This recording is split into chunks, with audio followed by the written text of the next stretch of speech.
let's see.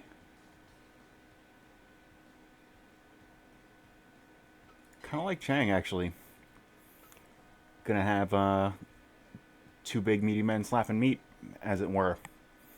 So I'll jump into that and let the internet know we're here.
Cool.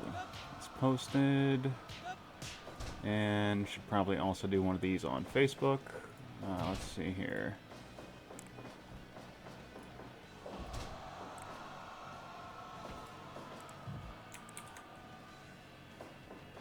Alright, I have done it. The internet should know we are here.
And actually, let me sound check something else while we're here.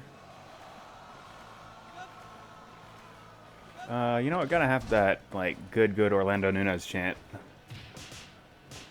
Man, that'd be fucking terrifying to get hit by.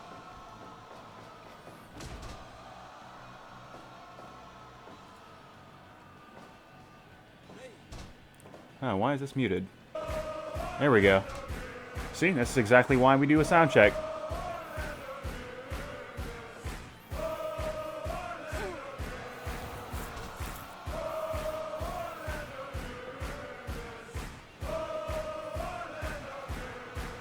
That has never, and will never get old. I can confirm.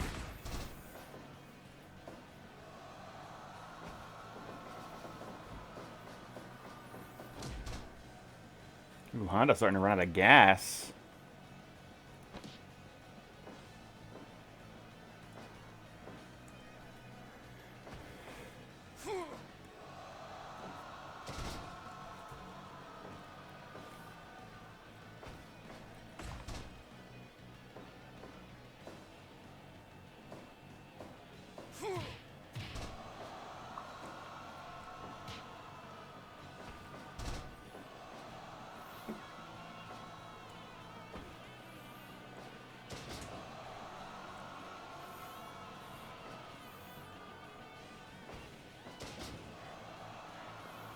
Yeah, Honda in great position, but just can't put Chang away.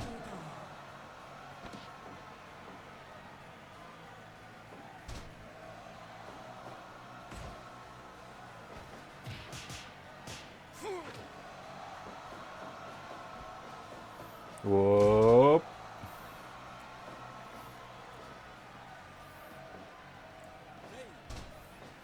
And if I were a little bit more on the ball, like, fortunately this is the pre-show, I can afford to be a little bit lazy at my calls. Might have given that more of a Tim Kitzrow delivery. And oh, shit. That's not going to be enough to put him away.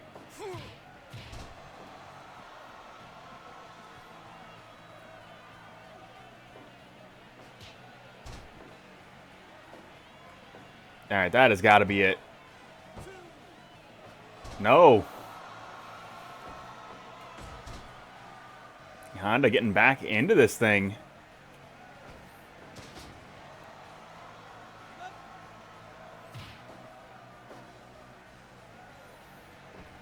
Looks like he's found a second wind.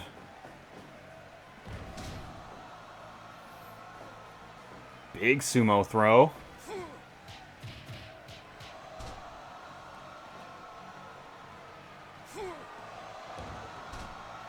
But Chang coming all the way off the top rope. That has got to be it. That big body splash only getting a count of 2. As Edmund Honda finding his second win from where I couldn't tell you. But this fight will continue.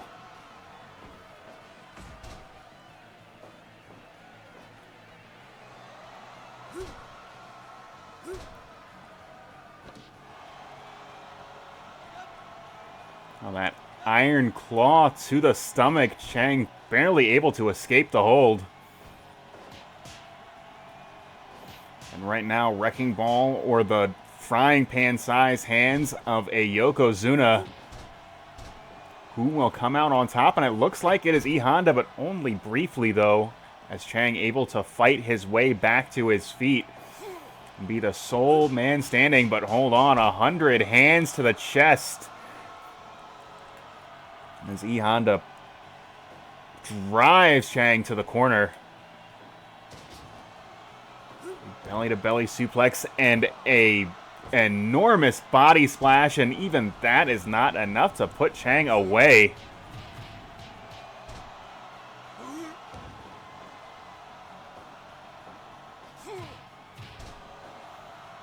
Clubbing blows to the head, and that has got to be it. Cover 1, 2.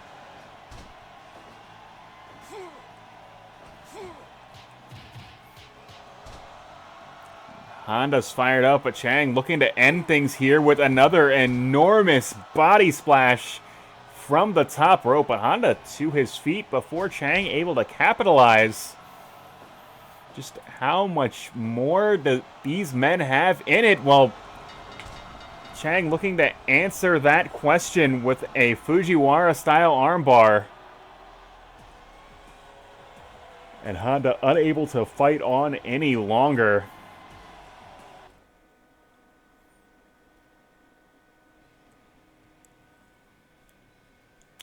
I don't know what match Dave was watching, not even giving that opener 4 stars. Absolutely inexcusable. These two men just went to war with one another, and it was on the pre-show. Speaking of the pre-show, I forget sometimes that WWE does wrestling. Apparently tonight is Backlash, and they are advertising the greatest wrestling match of all time. I can promise you, we're going to top that on tonight's show. But, let's get things set up here. Let's see. And get this show on the road as people file in to the Blake's House Arena. Everybody get on your feet, make some noise for the beginning of this week's edition of Blake's House Professional Wrestling.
Welcome, Blake's House Wrestling fans, to another edition of Blake's House Professional Wrestling. I hope you were tuned in to last week's program because the fallout is going to be absolutely tremendous. Of course, the biggest story coming out of last week has got to be A-Man. A wrestler who has held on to that Judgment Pro Wrestling Heavyweight Championship for over 20 weeks. Has only been pinned or submitted, I believe, 5 times since his television debut. Has finally lost the title. The Cyborg having it out for A-Man for the past month, possibly longer than that even. Claiming that A-Man is a fraud, using his cybernetic enhancements to gain an edge on the competition. And in the Cyborg's own words, as long as he is here, A-Man will never be champion again. But congratulations to Blake's House's own Josh Kaiser picking up a crucial victory in last week's main event, as he is your new Judgment Pro Wrestling champion. But that is not the only story coming out of last week, as JBIII has returned. And it looks like his vendetta against Terrell is only just beginning. Terrell requesting a match against JBIII, and that is going to be our main event this evening. You've got to figure JBIII, as he often does, is going to have something up his sleeve for this contest, but it is just too early to tell exactly what that is going to be. Now, Blake's House Wrestling faithful may be expecting a Mag.Lo Open Challenge. Mag.Lo taking the night off from the Open Challenge format. That means COLBY is going to be holding down the fort, as Mag.Lo has got his sights set on the Blake's House Heavyweight title, which means he is going to be competing against Worzalla this evening in a matchup that is going to get one of those two men closer to Blake's House Gold. But we have got a lot of show ahead of us this evening, so let us not waste any more time and get into our opening contest of tonight's program. Serpa, Eric Alpizar, once again competing in that mixed martial arts division. And that match, it's right now.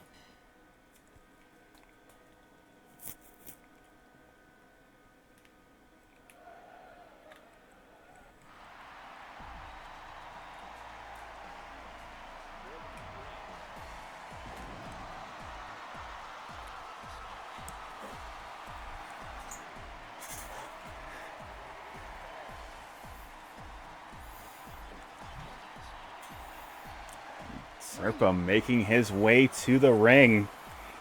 He's been trying to make a statement in both the singles division, the tag division, as well as this mixed martial arts division, but hasn't really found traction in any of them.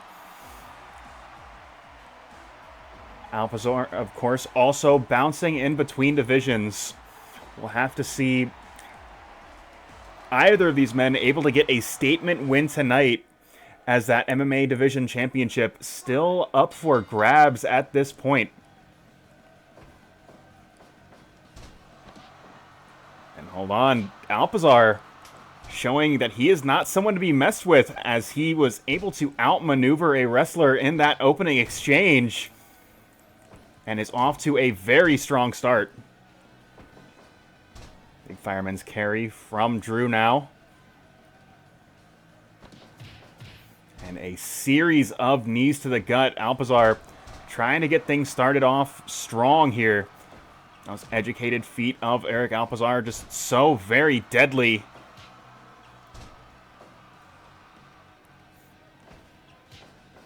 And there is that patented open palm strike from Drew. Uses to measure distance so frequently. But Alpizar able to outmaneuver him. Oh, hold on, that low roundhouse. And low roundhouse once again. Drew having a great deal of difficulty really getting comfortable in this match. And hold on. Once again, Drew successfully getting that mount tackle, but Alpizar able to reverse into that cross arm breaker.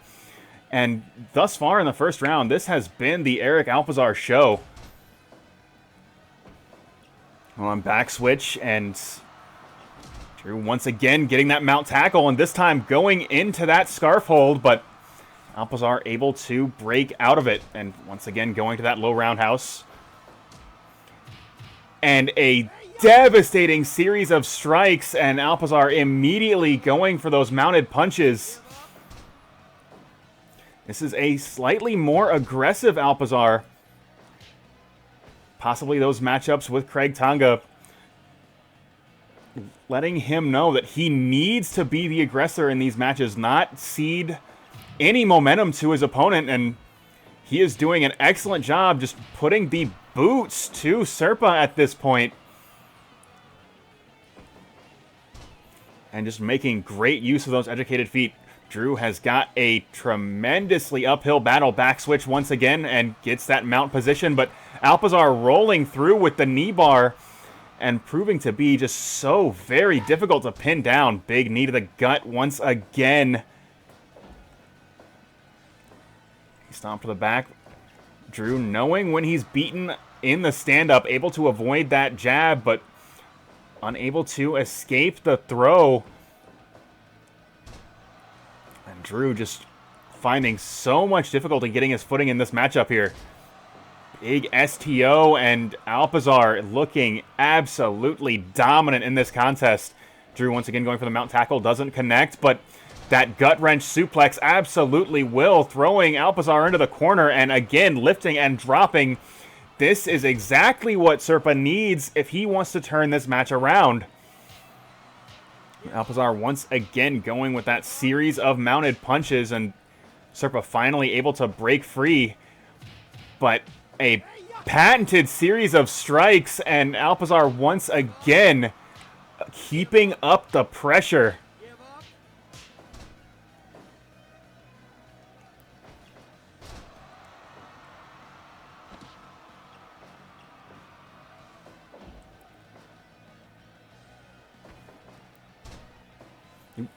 Can do that. And Serpa once again just measuring things so effectively with that jab. Let's see here.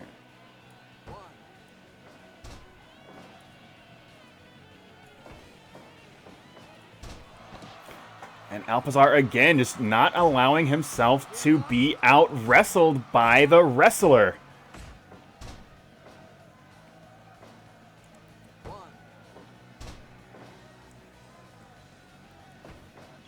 Back switch again, and again Drew just completely unable to find his footing in this contest.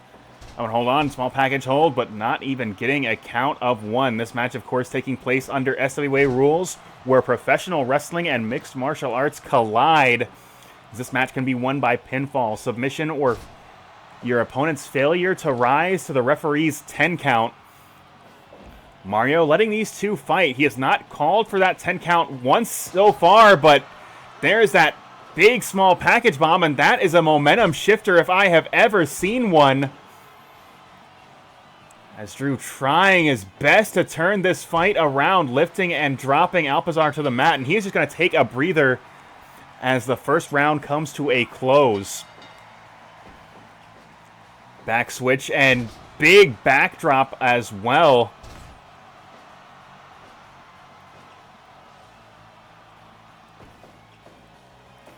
And another for good measure. I don't know if Serpa maybe got some coaching from his corners. You've got to figure Antonio and Kowalski have his back, giving him some strategy here that he may employ in this contest. Well, whatever the case may be, Mario finally coming in and scoring this knockdown officially for Alpizar. And getting a count of 8. And Alpizar now, series of strikes, absolutely flattening Serpa, and the count again. No officially scored knockdowns in the first round, but the second one, less than 2 minutes in, and Alpizar has scored 2. And Serpa failing to rise to the referee's count of 10. Alpizar will be victorious by knockout in this SWA rules action. As I said at the start of this contest, both of these men jockeying for position in this mixed martial arts division, but Alpizar winning very decisively. Almost certainly has his eyes set on Craig Tonga's vacated championship.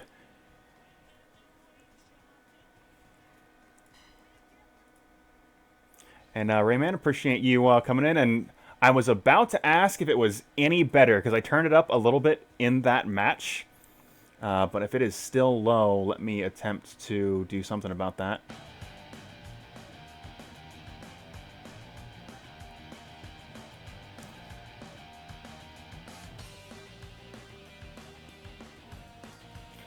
Okay, so that's a little bit higher.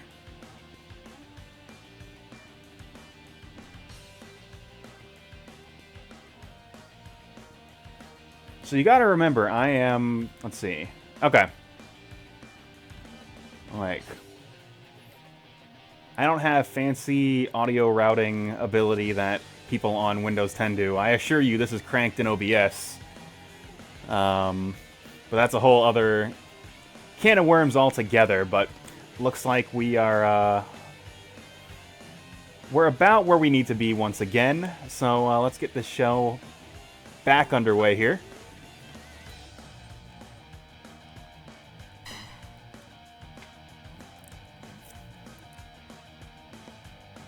And yeah, Rayman, appreciate you stopping by. It's always good to see new people when I'm doing these streams.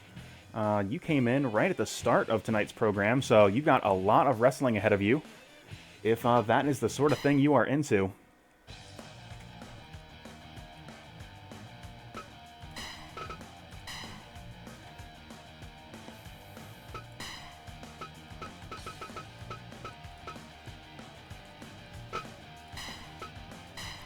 Now, we saw just last week Judgment Pro Wrestling's own John Newton competing for that Judgment Pro Wrestling title. His quest for that championship falling short. However, got a second opportunity at, a second opportunity at the Trios title.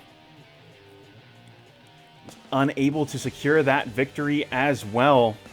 And it seems he may be interested in the hardcore division, as John Newton and David Clement squaring off in singles action right now. David, somebody we haven't seen in a little while. Let us see if that ring rust is going to be a factor for him in this contest.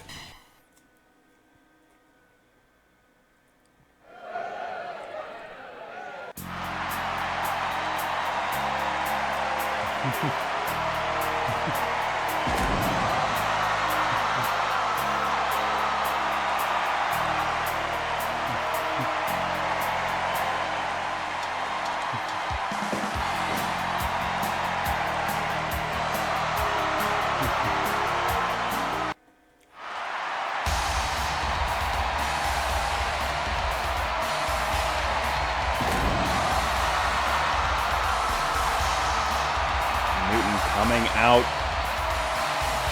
You've got to figure he's got a chip on his shoulder. After being so close to the top of the mountain on 2 separate occasions and falling short, he has got to be looking for a strong victory in this contest, but David is absolutely going to make him work for it. A competitor that is just so very dangerous, so difficult to figure out exactly where he's going to come at you from. But if there is one thing I can say for certain about Newton, John Newton has seen, if he has not seen it all, he has seen very nearly all of it. As those absolute wars against the firm have prepared him for that brawling style that's they are well known for. And of course his tag team partner, Robert Walsh, a hardcore specialist. He has absolutely been in the ring with somebody like David. And David already busted open Newton, wasting no time at the start of this contest. As I said, this is going to be a statement match for him if he is able to pick up a victory.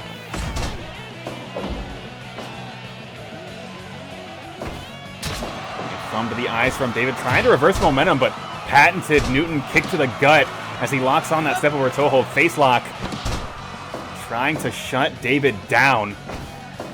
Newton fired into the ropes and crushing lariat, and Newton keeping the pressure on with that Boston Crab. Again, David just trying to slow Newton down, but Newton is unfazed as a vertical suplex plants him in the center of the ring.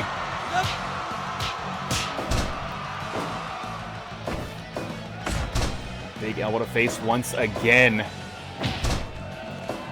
John Newton just absolutely on fire. David doing whatever he can to stop the bleeding as he rakes the eyes once again of Newton.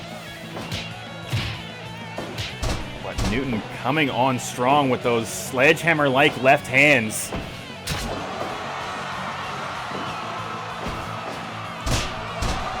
Big double chop from David now. David trying to get something going here. Chop to the chest once again. Goes for that overhand left. Doesn't connect, but a chop to the chest again will. And this time one across the face. Goes for a cover. Not even getting one. Newton saying it is going to take more than a couple chops to put me down. But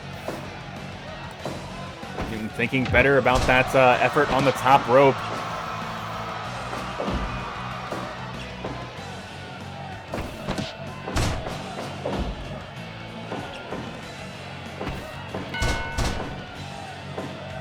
Like frustration maybe beginning to set in for Newton here. Oh my god, absolutely devastating pop-up powerbomb. David going to go for the cover here. He will. 1, 2. And that was the momentum shift that he needed. But Newton looking to cut him off once again. Big gut wrench suplex sending him into the corner. And a series of mounted punches. Again, Newton just looking to take his frustrations over the past couple weeks out on David here, but David double chop again and transitioning into that giant swing. It looks like David's having a little bit of fun with Newton here. But if he is taking Newton lightly, that is going to be a mistake.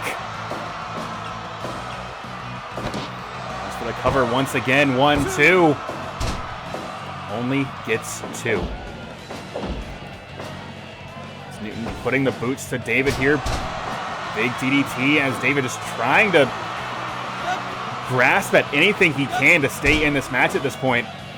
As Newton has just been in total control thus far. Step up enziguri, throwback to the side of the head. And turning up the heat with that cross arm breaker. Newton able to break the hold. Newton now fired into the corner once again, and pop-up power bomb a second time. Goes for the cover, center of the ring, too. And oh my god, so close.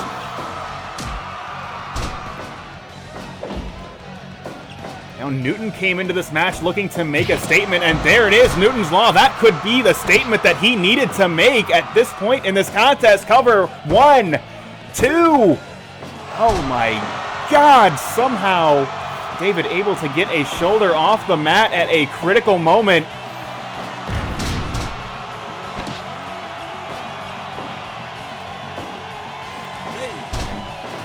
I was going to say just a few moments ago, David possibly looking to make a statement of his own. It's been several weeks since we've seen him on television. Big double underhook powerbomb. Absolutely wants that Blake's House locker room to know that he is still a serious threat.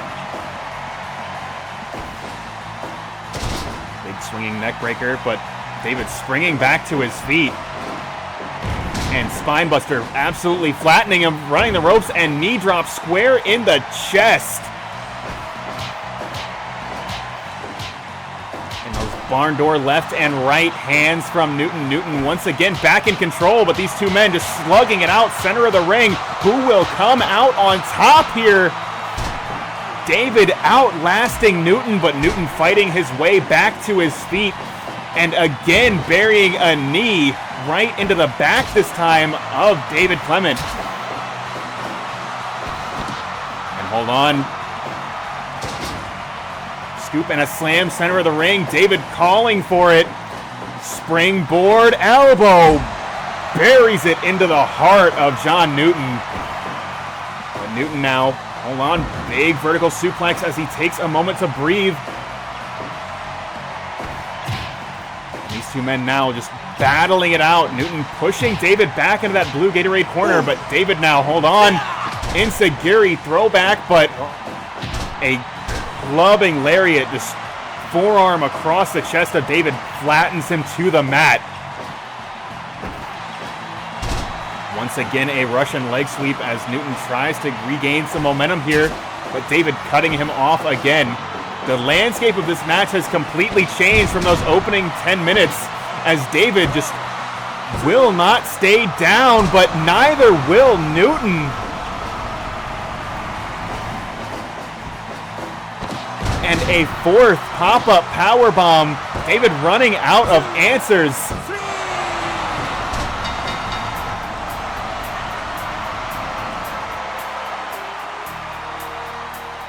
And David with the reminder that you absolutely cannot afford to forget about, to underestimate David Clement, because he can do that to you.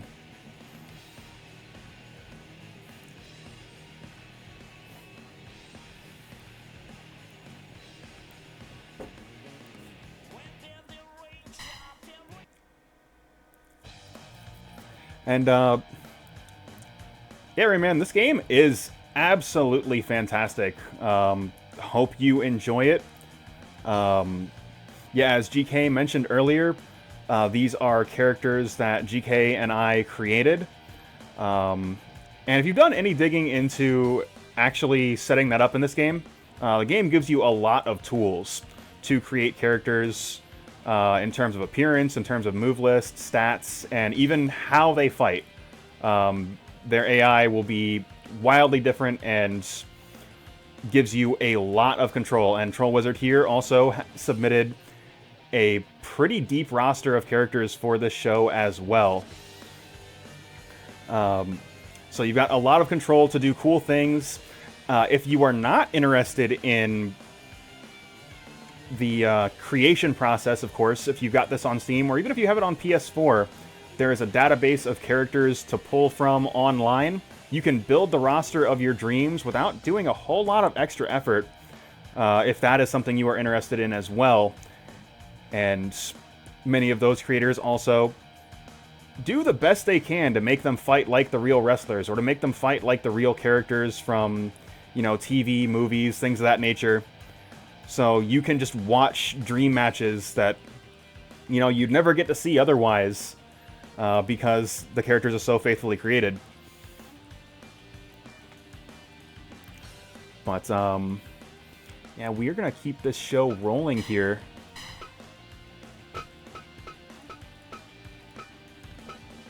As got a couple more Blake's House members that haven't been on television in a little while. You possibly a little bit antsy at the Judgment Pro Wrestling special. We've got Jordan as well as Christine in singles action. Two people we haven't seen on television in quite a while.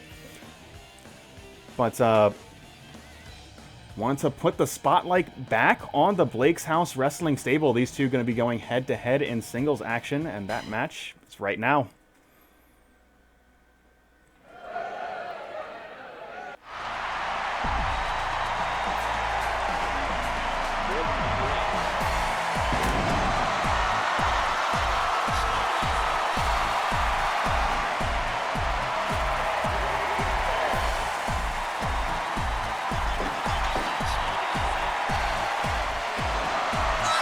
Christine, of course, a member of that Christine, Worzalla, and Tyler trios team.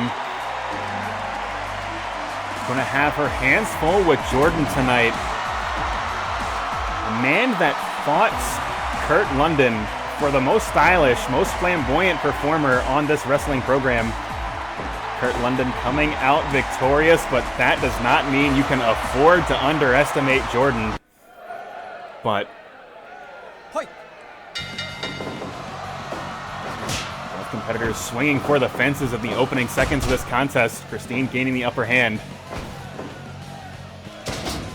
Jordan giving up a lot in terms of power advantage in this contest, but the educated feet, the sheer striking ability of Jordan, going to be the equalizer in this matchup.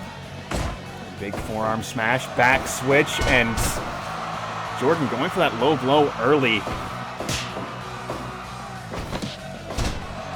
Christine, of course, following that patented Worzalla school of wrestling. You're going to be seeing a lot of holds from her. Hold on, iron claw to the face, and Jordan struggling to break it.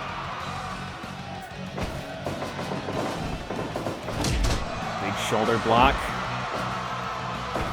You got to figure Christine going to be looking for that patented Worzalla elbow early and often in this match.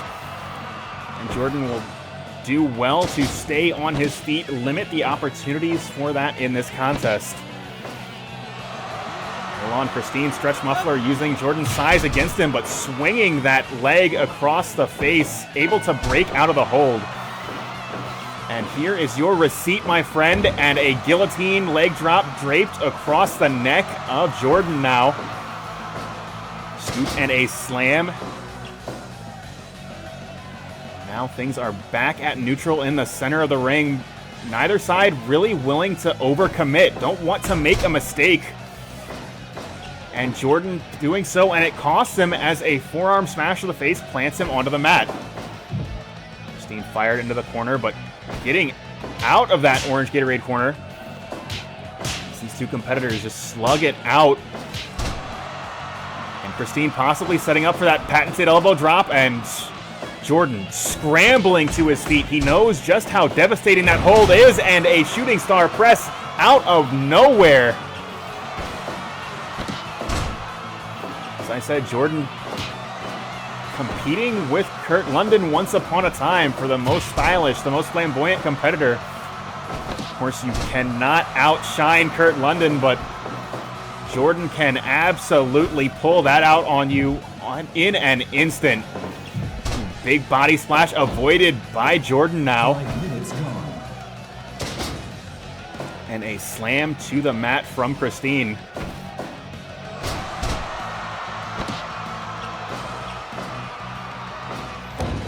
Another guillotine across the neck.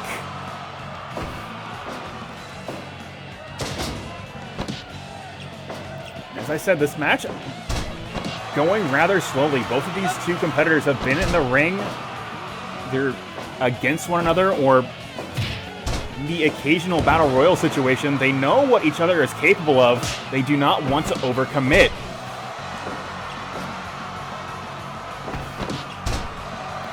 Christine just using that amazing display of power, showcasing the advantage she has in this contest, but step up enziguri. Jordan now trying to cut off Christine's momentum. Jordan fired to the outside, and Christine taking this right in front of my commentator's desk. And no, looks like we're going to keep this in the ring. Big forearm smash again, and Christine just getting a count of 2.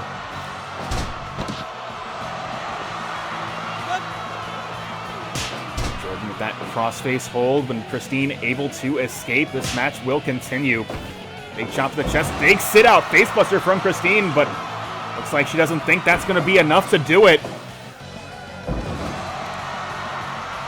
And Jordan just dropped right onto his neck. Goes for a cover, possibly out of desperation at that point, only getting a count of 1. Christine setting up for that patented Worzalla elbow drop and buries it into the gut of Jordan, cover 2. And that was nearly enough.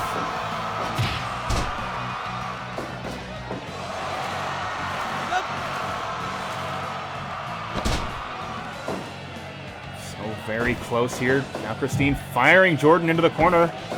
Jordan reversing course, but Christine now Samoan drop, sending Jordan once again to the outside as Harada starts his count.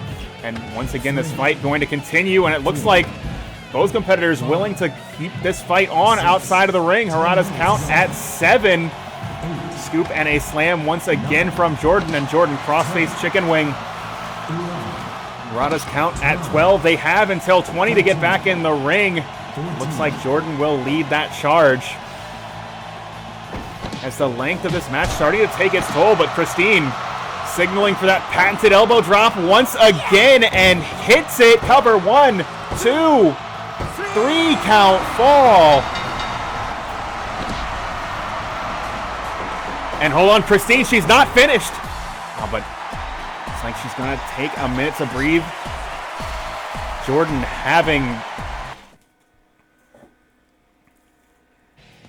escaping a second elbow drop, but could this be a sign of what's to come? Christine's husband, Worzalla, going to be going head-to-head against Mag.Lo later on tonight's program.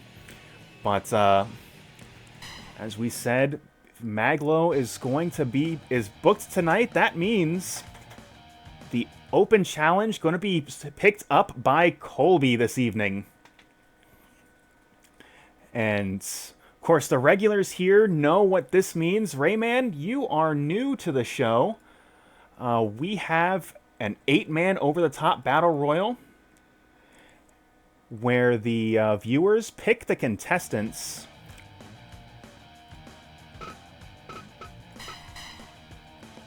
Now, of course, the regulars here, they may request characters that they see on a weekly basis. I do have a not fully extensive list of wrestlers past and present, but if there's a reasonably popular name, you can go ahead and throw it out,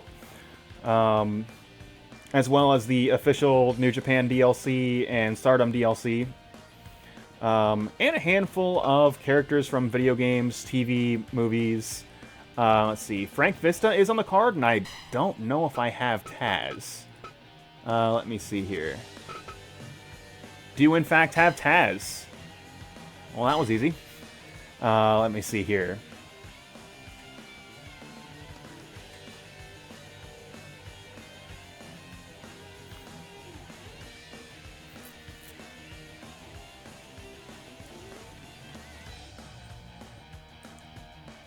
Let me see. I know I did recently add some more WCW guys. So hold on a second, I'll see. Let's see, no, Glacier, I guess, was the only one I actually got.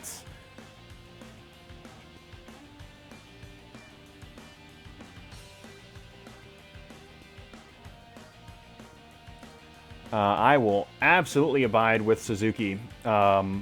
Nick, if there is somebody on this list of WCW guys you are interested in, I would be more than happy to put that on your list. In the meantime, I'm going to go grab Suzuki from the New Japan pack, as the man with the worst personality in the world enters into this battle royal.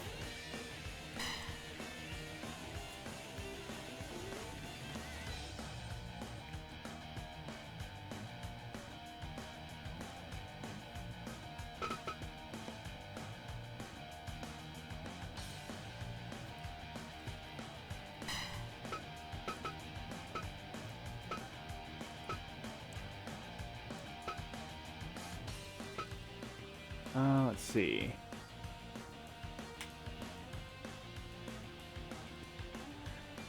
All right. Well, the MMA division is still wide open. I can absolutely book that for next week's show, but in the meantime, I can absolutely get your man Timmy Throws on here.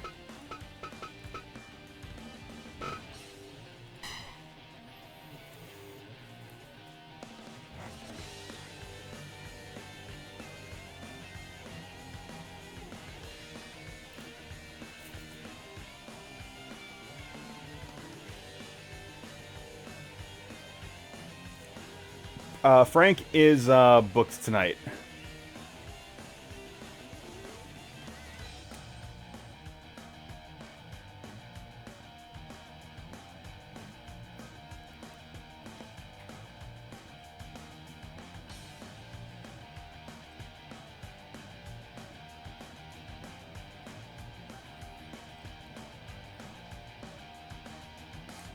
Dan Severin, we can do that. If we're gonna do like some real ass shooters in this let me see. Can absolutely do that, and I can also do Duck King. That is no problem at all. Oops, I passed.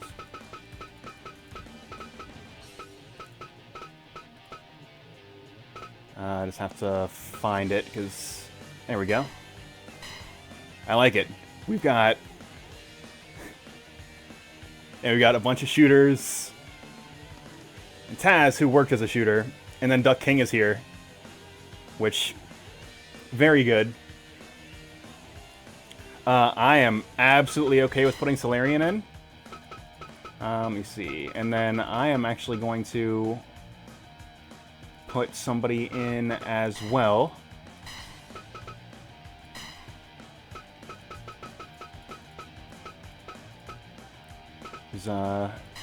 Natsuo is going in.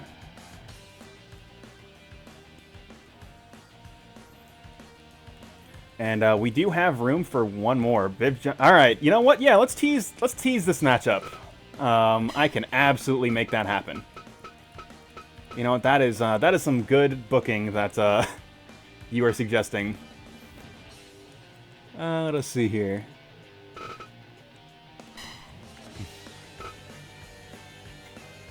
All right. So we've got our 8 names. One of these competitors is going to be facing COLBY a little bit later on tonight's program, and I do not envy him, as doesn't matter who it is, he is going to be in for an all-out brawl. But let's not waste any time. Let's get into this battle royal right now.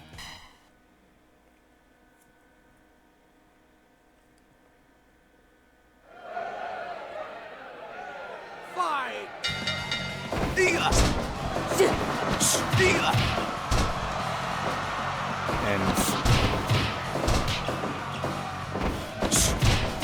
it's just so difficult to call. With 8 bodies in the ring, it is absolute chaos, as it always is.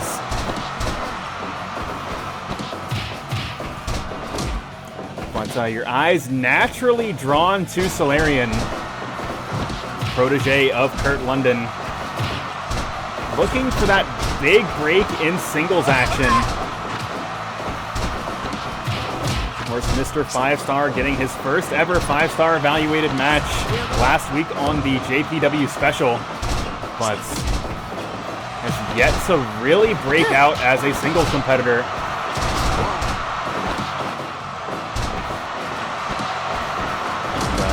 Hold on, Timmy throws mount tackle on Suzuki, but Suzuki countering with that armbar.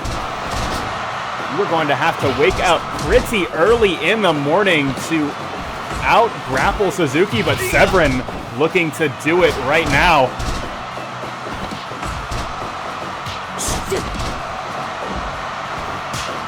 Got to figure Solarian and Duck King, the odd competitors out, as everyone else just such a dangerous grappler. But Duck King and Solarian, using their superior agility, going to be able to keep themselves in this match in ways that the other 6 competitors will not be able to do. And big super kick to Big John. But Schmidt just throwing Natsuo around. Hold on, Duck King getting fired up here, putting on a show for the audience at home.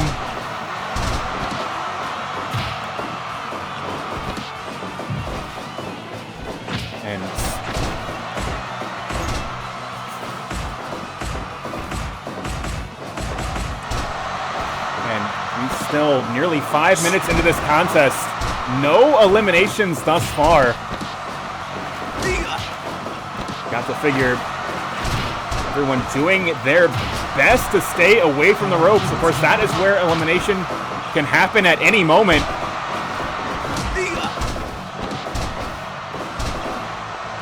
Of course, this battle royal also taking place under New Japan rules. You can be pinned or submitted.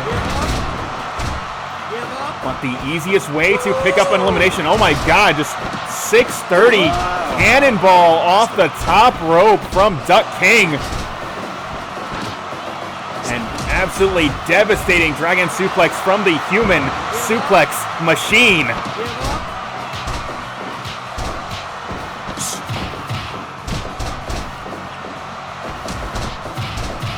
On mount tackle, but reversed into that knee bar from Suzuki, and Suzuki now going for a cover, but foot on the ropes will shut that down. Mr. 5-Star with the 5-star frog splash. Duck King throwing elbows, but shut down by Natsuo, taking his leg out from underneath his legs as Duck King fighting his way out of that blue Gatorade corner, and a sandwich lariat from Big John and Dan Severn, just crushing Suzuki on the right side of your screen. An absolutely devastating belly-to-belly overhead suplex. Timmy Throws living up to his name. And Duck King, hold on just a moment here, just outmaneuvering Big John so effectively. Cover 1, 2. Oh my God, nearly getting an elimination as Mr. 5-Star diving off the top rope, but now trapped in this cross arm breaker. And Mario just struggling to keep up with the chaos in the ring. And Big John picking up the first elimination, slamming Duck King to the floor as Natsuo applies that scissor sleeper to Suzuki. Hold on, big double suplex. Suzuki able to stay in the ring. Hold on just a moment here. Suzuki slammed to the mat once again, and the human suplex machine nearly getting elimination off that suplex. Delivers a Uranagi to Natsuo as an Olympic-style slam from Timmy Throws. Want to put him in a position to score an elimination, but God, absolutely devastating knee from Solarian. And hold on, I believe that was an elimination. Could not see who. Savrin eliminated as well.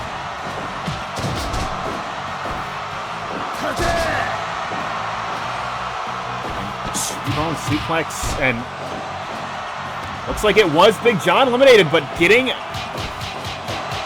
little bit on the way out. Delivering that T-Bone Tazplex to the human suplex machine. Clearly frustrated with his stake in this match.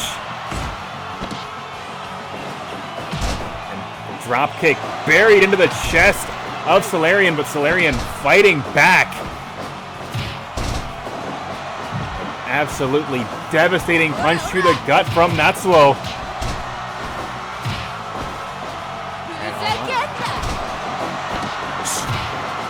She locks on this scarf hold. That could be it for Timmy Throws. Mario coming in, and that combination proving to be so very effective for her. Targeting the neck with that kick right to the side of the head and transitioning immediately into that scarf hold. And on Solarian, even with the stakes this high, even this late in the match, somebody that absolutely studies under Kurt London as he is looking to put on a show tonight. Hold on. Big somersault kick to the side of the head off the top rope. Solarian is an absolute monster.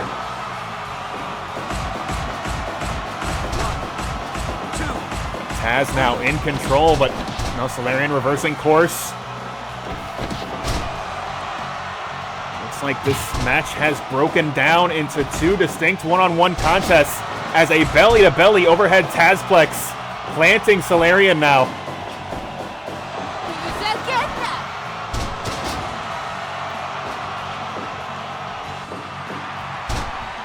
Solarian swinging for the fence, but Enziguri doesn't find its mark.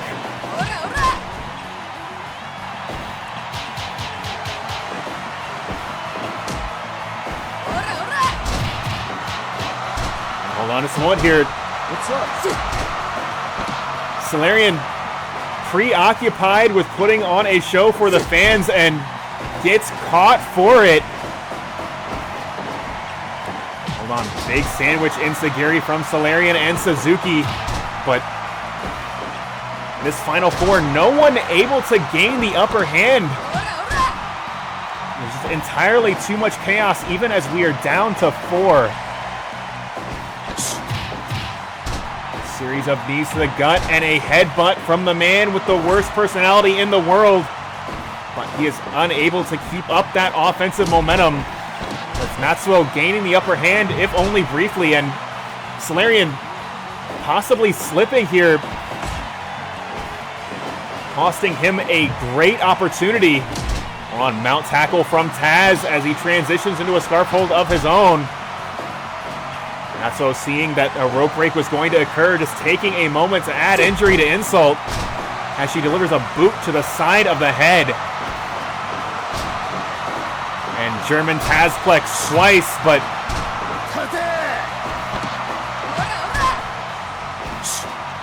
hold on, flying cross arm breaker, but Natsuo able to get a foot on the bottom rope.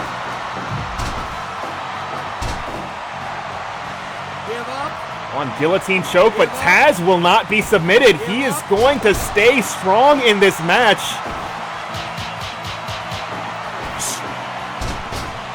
And Suzuki looking to challenge that any way that he can, but Taz just too tough to be submitted. And hold on just a moment here. Transitioning into that scarf hold. This could be it for Solarian, and it is. We are down to our final 3. Hold on, Taz picking up a roll-up 2 and 3. Minoru Suzuki has been eliminated. And Suzuki inadvertently providing a distraction for Taz as Natsuo had Taz in prime position, T-bone Tazplex, and Natsuo is stunned. Low roundhouse taking Taz's legs out from underneath his legs. Firing him into the corner. Going for that mount tackle, but Taz able to escape. It's mount here and series of punches, and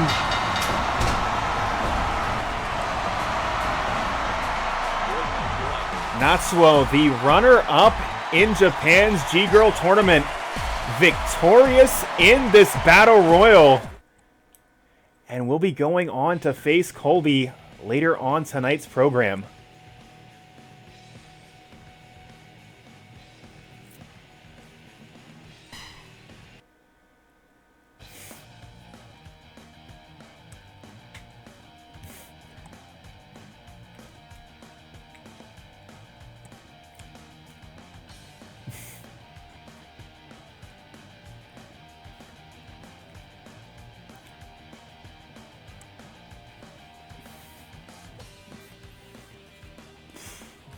Yeah.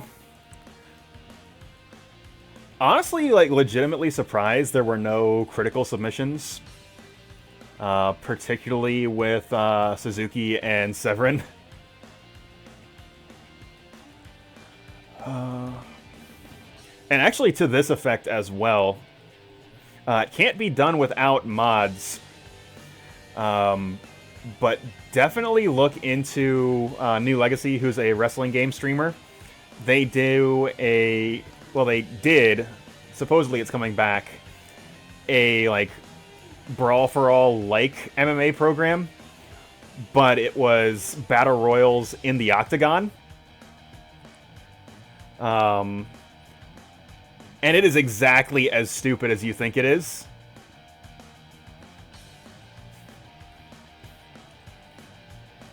And this was kind of that, with a bunch of shooters in a battle royal setting, which absolutely should not exist, but it is fun that you can make it exist.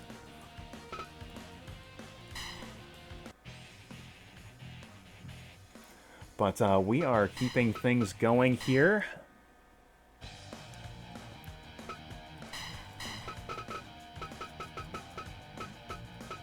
Oops, actually.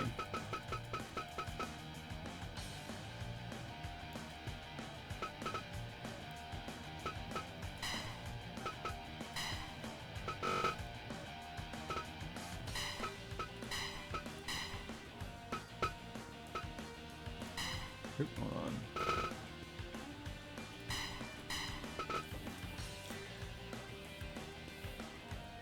As the Dark Hour stable looking to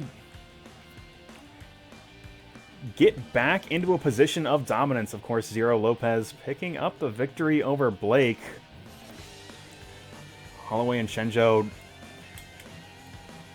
refuse to let that be the last outing of this team. And we have got ourselves a Haas fight as Shenjo booked up against a monster of a man that is Dick Bruiser. And Dick Bruiser certainly looking to climb back into the ranks as well.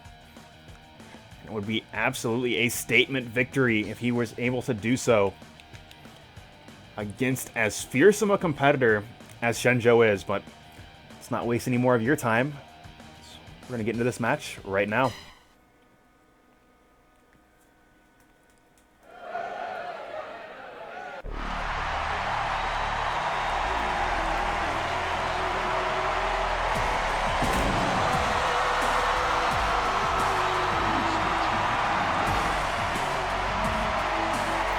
That calls himself the Ultimate Space Jam, looking to dunk opponents to the mat. This man is all power, but so is his opponent.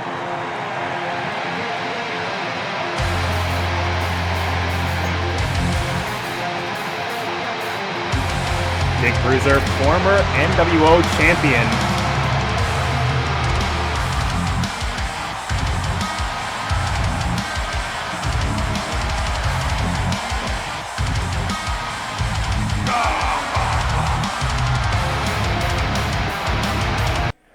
Bested by Baby Man, looking to get back to the top of the mountain.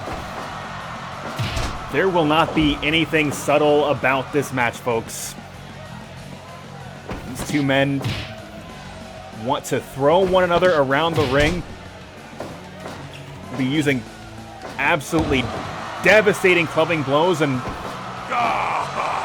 there already just an amazing display of power from Bruiser.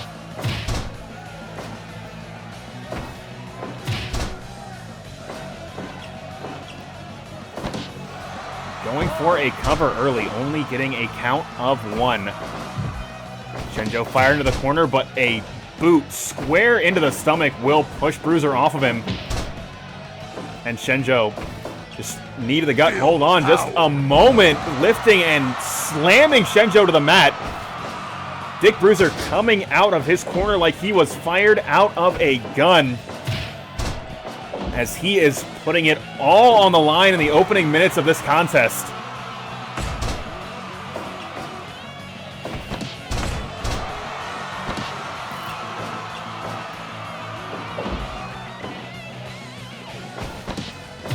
And clubbing blow to the back, Shenjo just taking a moment to strategize, think about exactly what he wants to do to this man, lifting and dropping him once again. Shenjo in control.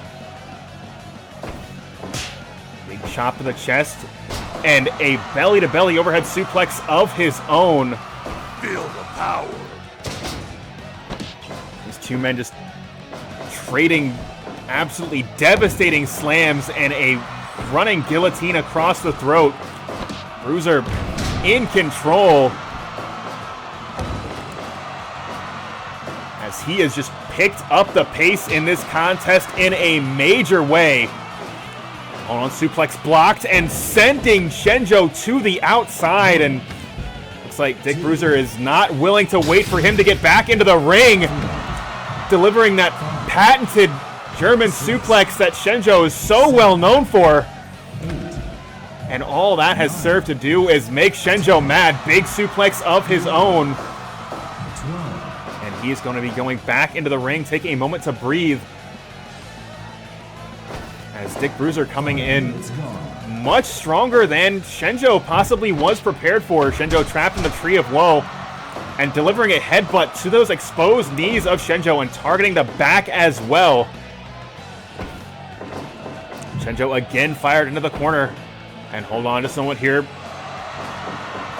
Running slam into that top turnbuckle on the opposite side of the ring, clearing the entire distance of this 20 by 20. And Bruiser just throwing his weight around.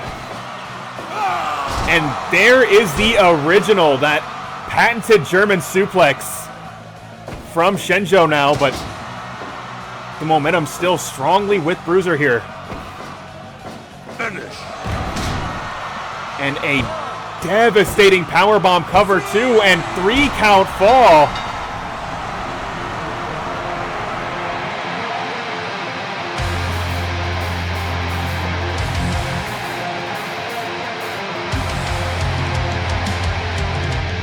And Holloway's plan to come out strong here against such a formidable opponent, a former champion in Dick Bruiser, possibly backfiring as Dick Bruiser just outmaneuvered Shenjo at every step.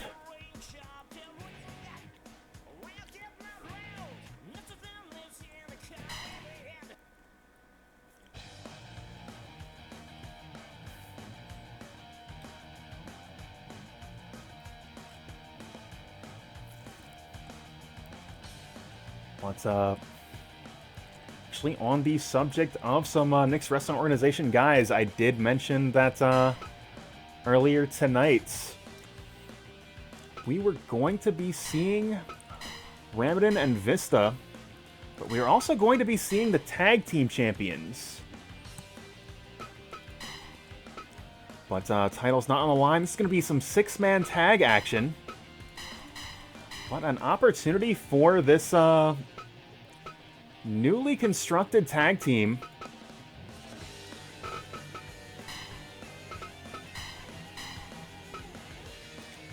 Excuse me.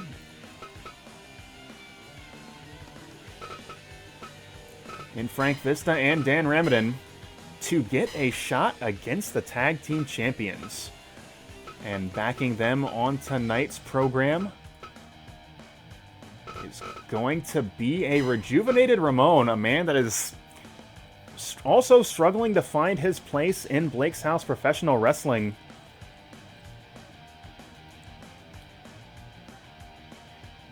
And that match is going to be right now.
Vista going head-to-head with Billy Goodwin. It's going to be, no matter who is in the ring at any given moment in this contest, it's going to be a clash of styles. Of course, this is extremely apparent with this Blue Gatorade team. Of course, you've got a technician in Frank Vista, and you can see the technical prowess of Vista on display already. It looks like we're going to be getting technician versus technician. Billy Goodwin setting up Brad Chad with an opportunity here. And big arm drag ends.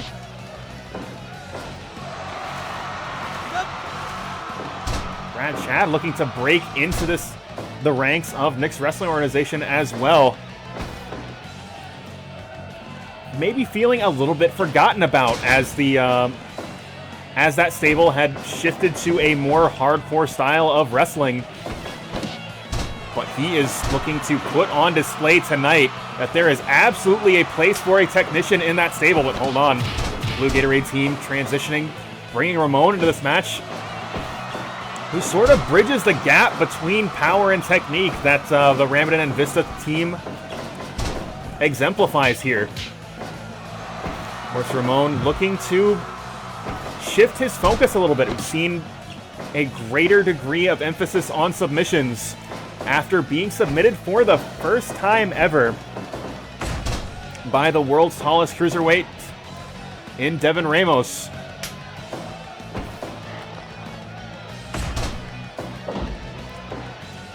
Got a feeling of that loss haunts him still to this day, but right now he's going to be going up against a submission specialist that is Bobby Goodwin, and it looks like he's going to be bringing in Ramitin here. Big double drop kick from two very large men, and Ramitin now going to be using that power advantage here,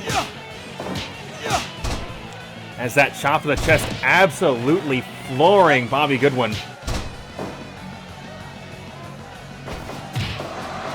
to the gut, and Goodwin just doing whatever he can to keep Ramitin at bay, and a kick right into the knee, taking Goodwin's leg out from underneath his leg, and once again, the big man in control, cover one, but only gets one. An absolutely devastating slam to the mat.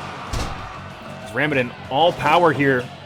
He's going to be going head-to-head with the technician that is Brad Chad. And Brad Chad measuring his distance carefully, connecting with the arm drag.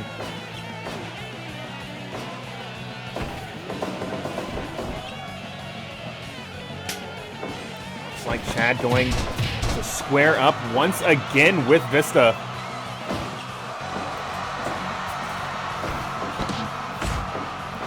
You've got to figure the Goodwins, tag team specialists, had to have strategized with Brad Chad over this match.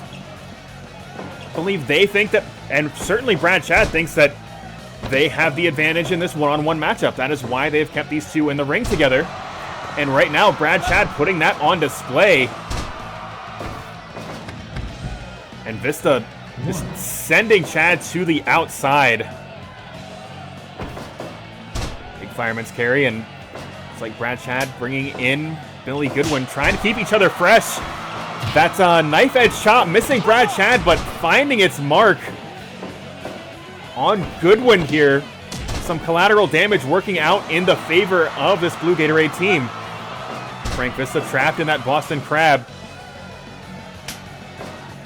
Now bringing the powerhouse back into this contest, but not before delivering a devastating belly-to-belly overhead suplex to the outside.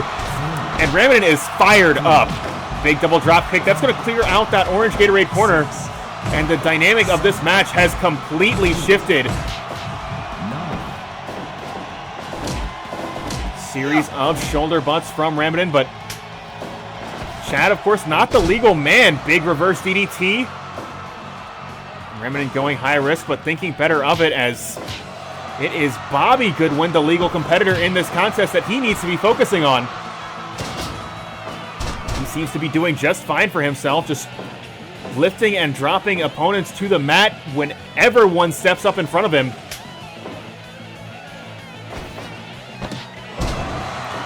Big flapjack and cutter combination from this improvised tag team. You didn't know any better, you would have sworn it was the Goodwin brothers. Big Japanese-style arm drag and a guillotine-like leg drop across the throat. And here is your receipt, pal, a flapjack and cutter from this Blue Gatorade team.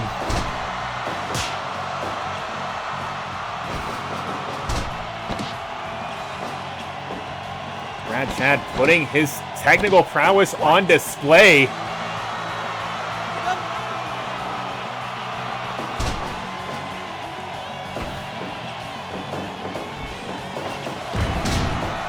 As he is just doing everything he can to out-wrestle this team, but Ramon is such a difficult man to keep down. Cover one, but only gets one. Mount tackle doesn't connect, but this STO and suplex absolutely will.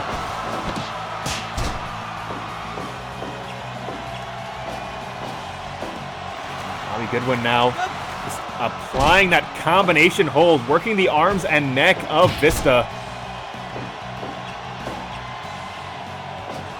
Vista now got that mount position, but hold on, Bobby Goodwin, a very skilled technician himself, reversing into that pinning predicament.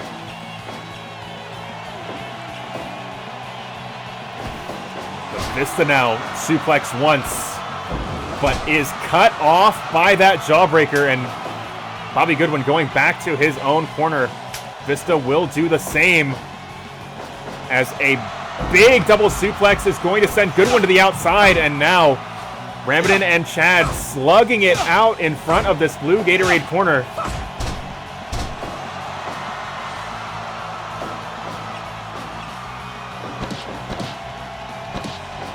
Now Brad Chad applying that signature hold once again, just showcasing how effective he is at manipulating his opponent's body parts, but a knee drop off the top is going to change things here. Cover 1, 2. And it is just absolute chaos in the ring here, as both corners clearing out. And Ramitin is fired up. He's going high risk one more time and buries an elbow into the stomach of Brad Chad. And a series of blows shutting him down. And a major miscalculation from this team. Of course, Vista and Ramitin have not been tagging together from very long.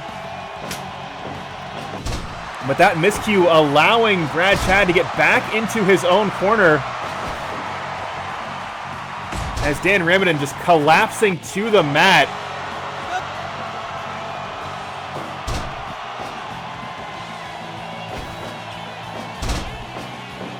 Vista attempting that back switch, and hold on, cover 1, 2. Only gets 2. Absolutely devastating throw from Vista. And gets that mount and delivers a series of knees to the crown. Going to be buying Ramon a little bit of time, using every second Harada is going to afford him before sending him back to his own corner.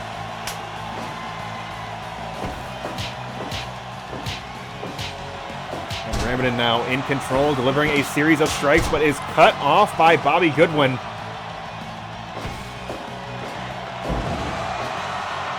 Big sleeper drop. Both competitors swinging for the fences, but Olympic slam. Hold on a second here. And just a forearm smash, flattening Bobby Goodwin. Goodwin taking it back to basics with a scoop and a slam. Needs a momentum shift to go his way, and may just get it there as he hits Destino. And a second one for good measure.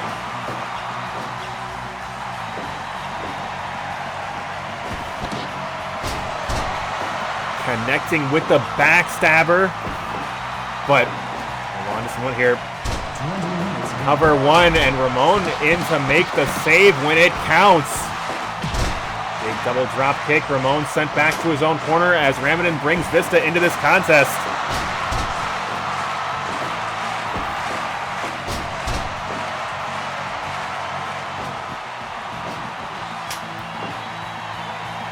Vista taking a moment to just assess the situation, but that moment of hesitation may cost him cover 2, and Ramon able to make the save. Big double drop kick from the Goodwin brothers. There's that signature tag team offense as a running STO absolutely lays out Brad Chad, but Brad Chad just showcasing that wrestling prowess as he has been able to beat Vista to the punch over the course of this match. And hold on just a second here. Cover 1. This time Ramitin able to make the save for his partner. And Harada sending Ramitin to his own corner. This time Vista bringing Ramon into this match. Chad picking the leg, and hold on just a moment here. Ramon reversing that vertical suplex with a DDT of his own. Hold on just a minute.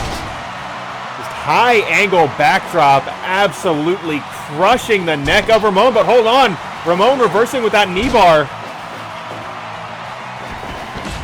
And it is, oh my God, cover 1, 2. Somehow Ramon kicking out of that predicament. I don't know how he's done it. Cover again, 1, 2. And Bobby Goodwin this time coming in to make the save.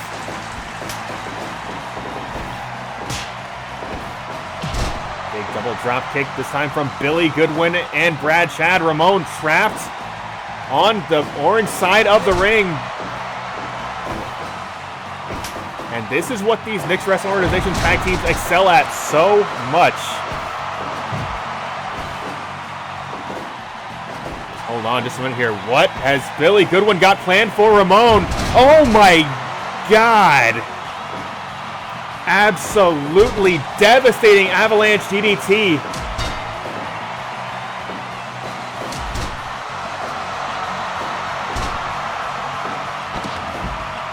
Looks like this match is going to be elimination.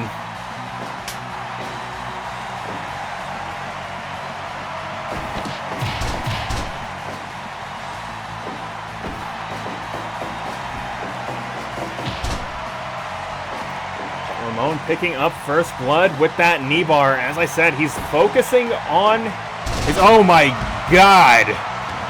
Absolutely devastating overhead suplex, but blazing, but shut down by that chop to the chest.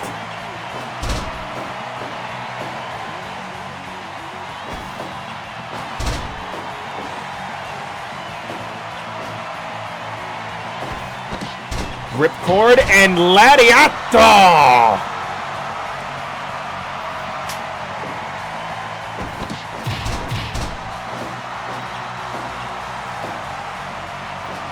Bobby Goodwin going high risk as well. Big frog splash off the top, but too close to that blue Gatorade corner.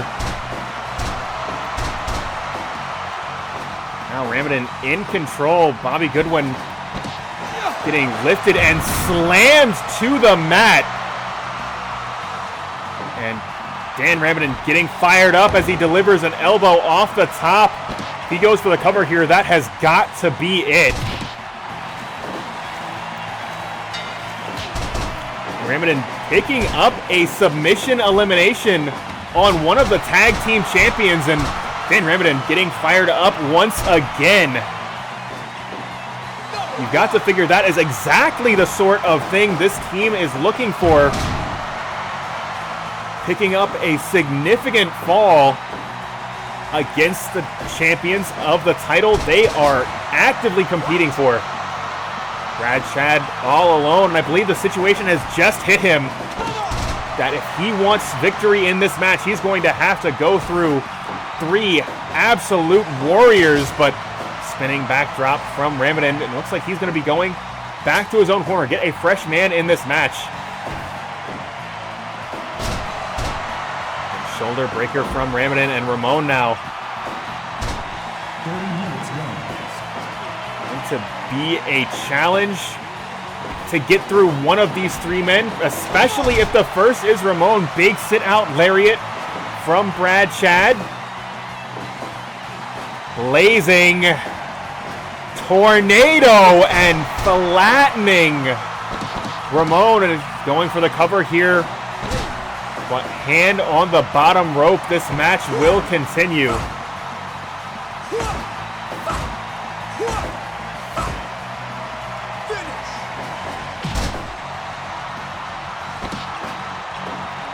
Goes for the cover. That could be it. No, he doesn't seem to think so, and he's going to be bringing in Frank Vista. Series of punches right to the throat. Hold on, mount tackle and mounted punches. Harada giving him until 5 to get off, and breaks the hold at 3.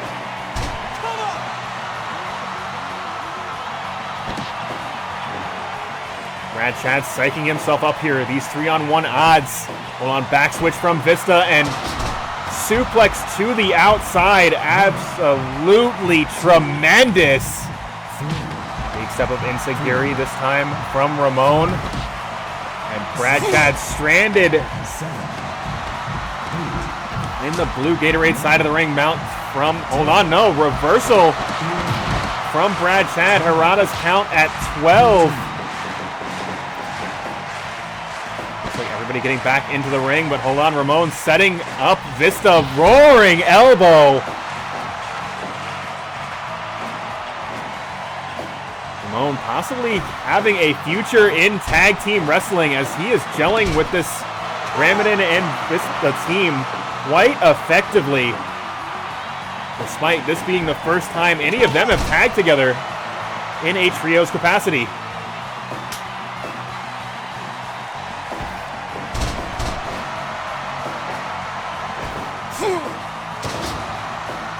The Olympic slam from Ramitin, but Ramitin still not yet finished. But Brad Chad will not be submitted by Dan Ramitin. This man came into this match wanting to remind the Knicks Wrestling Organization stable, hey, I am absolutely a threat that can compete for any title. And the heart on display from Brad Chad is nothing short of spectacular. But heart sometimes is not enough. Not when you are fighting against three just absolute powerhouses.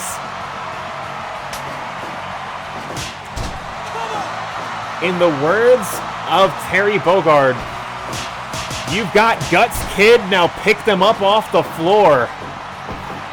Ramon transitioning into that single leg crab, but picking up 2 submission eliminations. As I said, this is a refocused Ramon.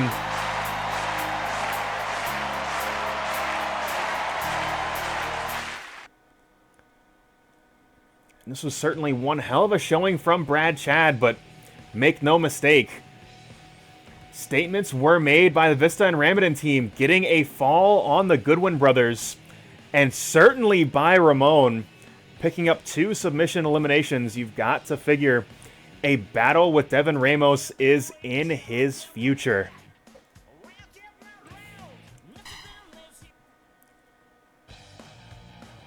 Gotta say, you hate to see it when you forget to turn off elimination the last time you did a tag team match. I will, however, leave it on because the KOF TV title is the next time a tag team match is going to happen. But yeah, that was one hell of a match. It's just elimination trios always take a while, which is why if I could have had it back, I wouldn't have made it elimination, but we got to see some cool shit because of the extended length. But I digress. As we are moving on, coming up next, of course, we know exactly who is going to be facing COLBY, as that Battle Royal was just a couple matches ago.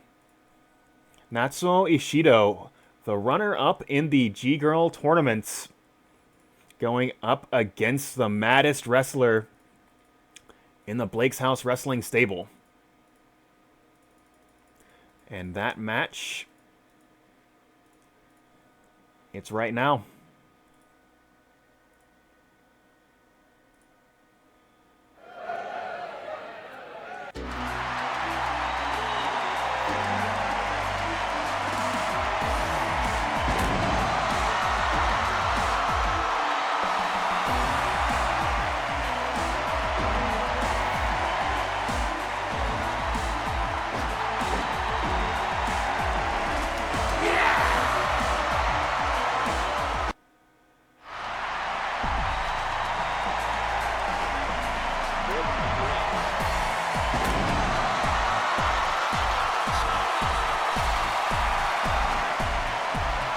Both Natsuo and COLBY, both of them have a sadistic, a vindictive streak to them. As this match goes on, both of them are going to become more driven, more spiteful, more motivated to deliver that fatal blow. course, we have seen it time and time again from Colby. That atomic lariat absolutely devastating. A maneuver you cannot stop, but only hope to contain. We'll have to see exactly what Natsuo's strategy to contain that devastating right arm is going to be as this match plays out. Of course, there's not a doubt in anyone's mind what Natsuo's plan of attack is going to be. Picking up submission elimination after submission elimination in that Colby Open Challenge Battle Royal. She's going to be looking to take Colby out the same way she took out countless competitors earlier on this evening. But big jawbreaker rolling elbow doesn't find its mark. Natsuo able to sidestep the hold.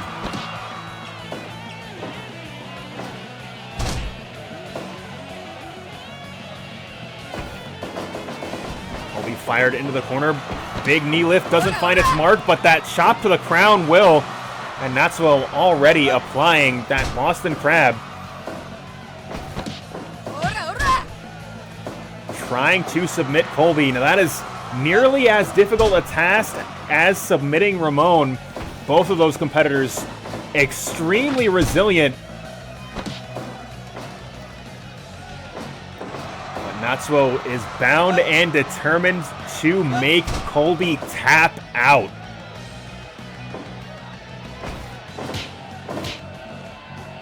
Right now, Natsuo and Colby slugging it out. Now, that is not a position Natsuo wants to be in, as those right hands from Colby absolutely devastating, but a series of mounted punches from Natsuo. She seems to be unconcerned. Of course, Colby, not someone that you want to make angry, as he just becomes more resilient, more effective, as a series of hard shots to the head from Colby come out as an answer back to those mounted punches.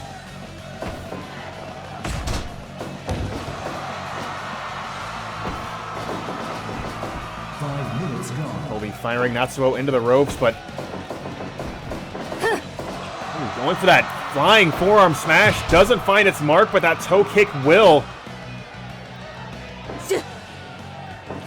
Colby and Natsuo just swinging at one another. Neither able to find their mark, but Natsuo able to deliver that cross arm breaker, and this may also be part of Natsuo's strategy. That atomic lariat so much less effective if you do not have an arm to swing at your opponent. Natsuo again picking the leg, but Colby just throwing her off of him. Going back to that mounted position and back to that cross arm breaker. And Natsuo blocking the bottom rope, making it so Colby is unable to secure a rope break.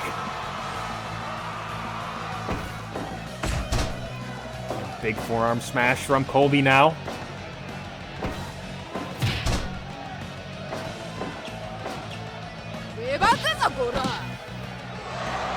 Natsuo going to that scarf hold, that maneuver that secured several eliminations in the Battle Royal earlier tonight. One stacking Colby up, going for a pin attempt, getting a count of 2. Colby in a very precarious position here, as Natsuo just in complete control of this match. And Colby out on his feet, but somehow finds that inner strength to deliver a headbutt to reverse the course of this contest. Now it is Colby's turn to deliver a series of mounted punches to a Natsuo unable to defend herself. And hold on just a moment here. Colby running the ropes. Lariato! 2. And count of 2. But that atomic lariat, the absolute equalizer in this match. For all the momentum that Natsuo had built up, for all the progress, was absolutely erased as Colby just flattens her with the atomic lariat. But Natsuo, that side kick, getting a count of 2, possibly taking Colby a little bit lightly with that cover. That is a mistake you will not get an opportunity to make twice. 10 minutes gone. Natsuo now shifting her focus to striking, as Colby refusing to be submitted. So a different plan of attack underway, and now Natsuo answering back with those mounted punches to the back of the head. Harada's count at 3 before she breaks the hold.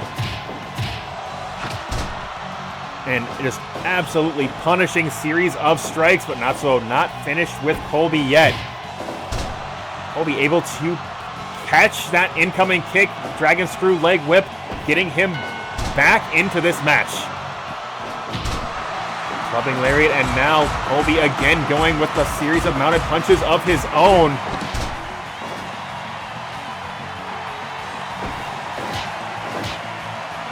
Both these competitors once again just slugging it out with one another. COLBY gaining the upper hand and firing Natsuo into the ropes, but Natsuo catching herself, protecting herself from further harm, and now COLBY.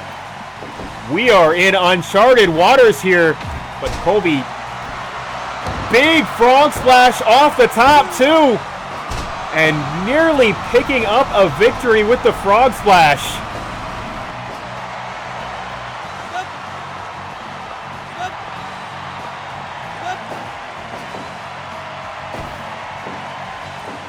COLBY now running slam into the corner. And COLBY back in control. I have never seen anything like that from COLBY before. Big roaring elbow. And COLBY is absolutely fired up. Big shuffle side kick from Natsuo. Natsuo doing anything she can to cool him down at this point. But that is a genie you cannot put back in the bottle. As COLBY will not relent until Harada calls for the bell. Lift and slam into the center of the ring. And lariat once again. Natsuo firing COLBY into the ropes, and another shuffle side kick. And pump handle. Driver, cover, 1, 2, 3 count fall.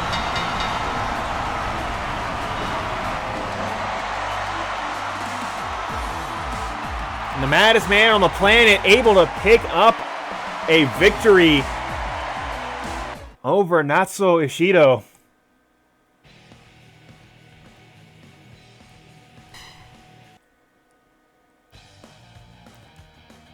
And we are going to just keep things rolling here tonight, folks. We've just got 3 matches left on tonight's program. Of course, COLBY was in the open challenge tonight, leaving a spot for Mag.Lo, as these two competitors trying to climb the ranks, earn a #1 contender shot to that Blake's House professional wrestling title, currently held by Laz Cobb of Nick's Wrestling Organization. And we're going to have to see just who advances, and that's right now.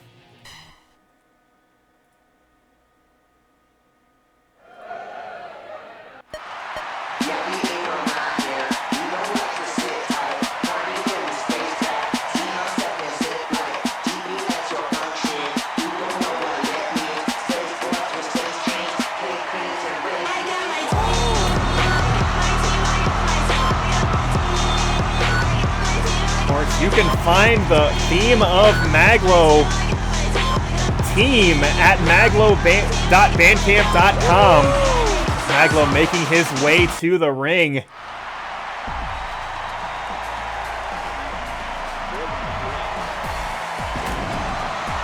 Worzalla coming to the ring with a little bit less fanfare, but Mr. Top 16, someone that you absolutely have to respect.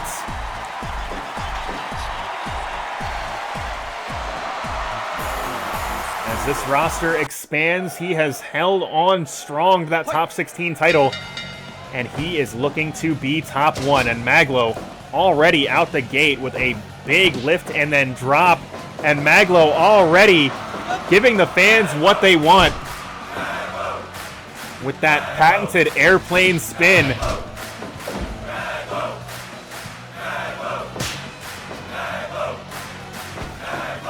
But Worzalla looking to shut off his momentum. There is not a doubt in anyone's mind which side the crowd is on tonight, but Worzalla completely unbothered. He is more than willing to be the bad guy if it means picking up a crucial victory on the path to Blake's House Gold. A clubbing blow to the back, and Worzalla trying to grind that elbow into the side of the head of Mag.Lo, trying to just hold on and going for that patented Worzalla elbow drop early in this match. But Mag.Lo getting to his feet. We saw in Christine's match earlier tonight. Everyone competing in a Blake's House wrestling ring knows exactly how devastating that hold is. And getting to your feet when Worzalla gets wound up is the safest course of action to protect yourself from that big elbow drop. And Mag.Lo, hold on a second here. Possibly going for that. Yes, it is. That spinning toe hold.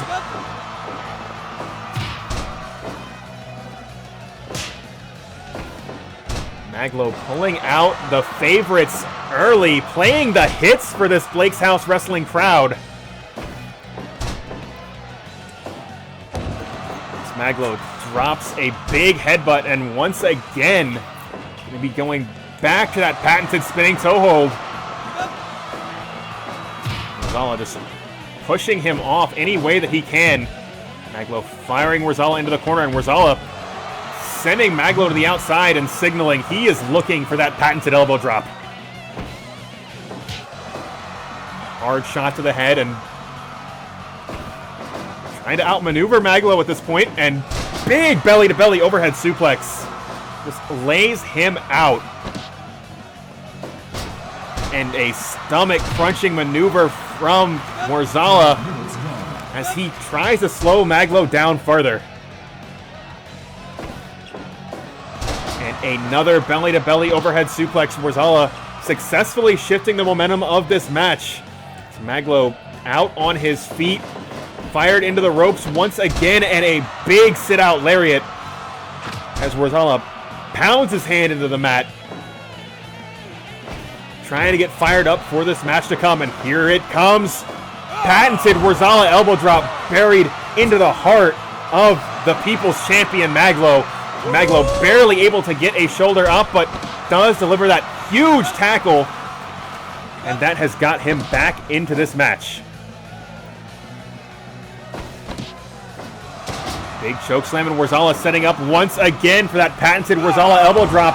Goes for that cover. 1, 2, and again, nearly getting that pinfall victory. And the Blake's House wrestling crowd trying to get behind their champion as Worzalla just begins to dismantle him. Worzalla running the ropes once again, but the energy from the crowd powering Mag.Lo to his feet. Mag.Lo once again fired into the ropes, able to escape the first headbutt, not able to escape the second. As Worzalla takes a moment to breathe. And this match will continue. Chop to the crown once again, and Worzalla again setting up for that patented Worzalla elbow drop. Cover. 1, 2, and again, Mag.Lo somehow finding the inner strength to get a shoulder off the mat after that devastating elbow drop hold. Worzalla possibly looking for a fourth. This time it is Mag.Lo running the ropes and delivers an elbow of his own. Vertical suplex doesn't find its mark. It is escaped by Worzalla. So Mag.Lo lifting and slamming Worzalla to the mat. And again, here is another elbow drop for good measure. But Worzalla preparing to deliver one of his own. And hold on just a second. Lift and slam to the mat.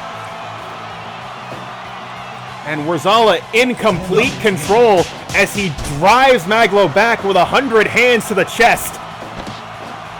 Mag.Lo once again going back to that patented airplane spin, trying to get the crowd back on his side.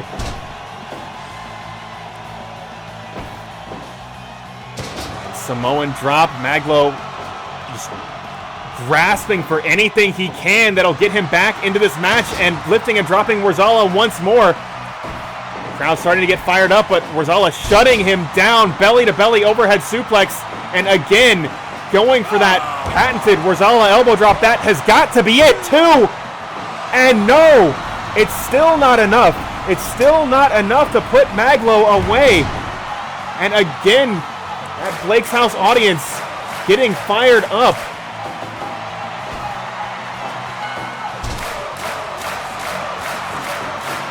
Worzalla setting up for another patented elbow drop, and it connects. Mag.Lo in dire straits here. Worzalla sets up for a 6th one. But Mag.Lo scrambling to his feet and doing whatever he can to get back into this match. Big lariat of his own. Mag.Lo fired into the ropes, but Worzalla gasping for breath. 6 elbow drops right to the heart of Mag.Lo. It still wasn't enough, and Worzalla is desperate for an answer. What is it going to take to put Mag.Lo away? A series of hard shots to the chest and head, but still Worzalla will not relent. On sit down cover, 1, 2. And still, Mag.Lo getting to his feet. Mag.Lo getting to the top rope. Big elbow drop, but Worzalla rolling out of the way and looking to deliver an elbow drop of his own. But still running out of steam this late in the match. Big slam to the mat as Worzalla maintains control. And Mag.Lo springing to his feet out of desperation.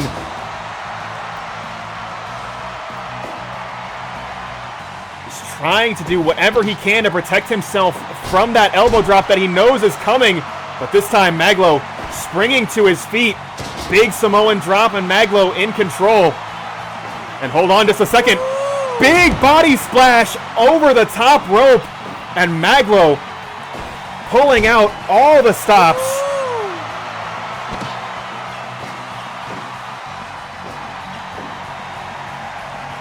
Back switch and just a series of elbows from Worzalla, shutting Mag.Lo down, at least for the moment.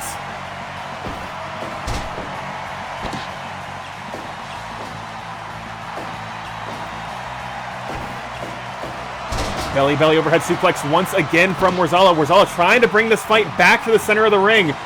Back into a position where that elbow drop will be the decisive, sure-killing blow.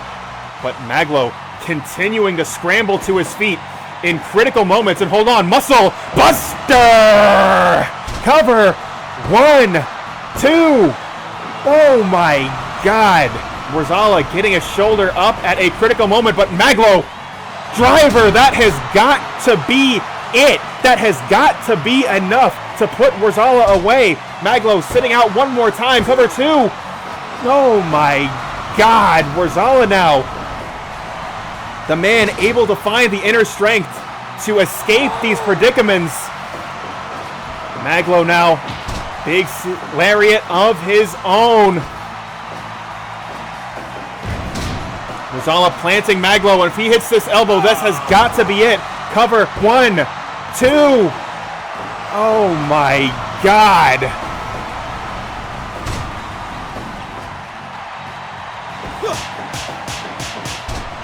A series of 100 hands planting Mag.Lo to the mat.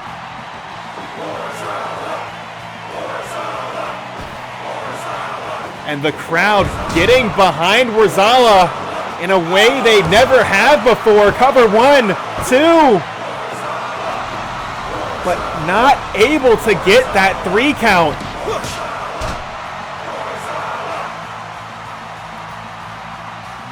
Worzalla just needing a moment to breathe here.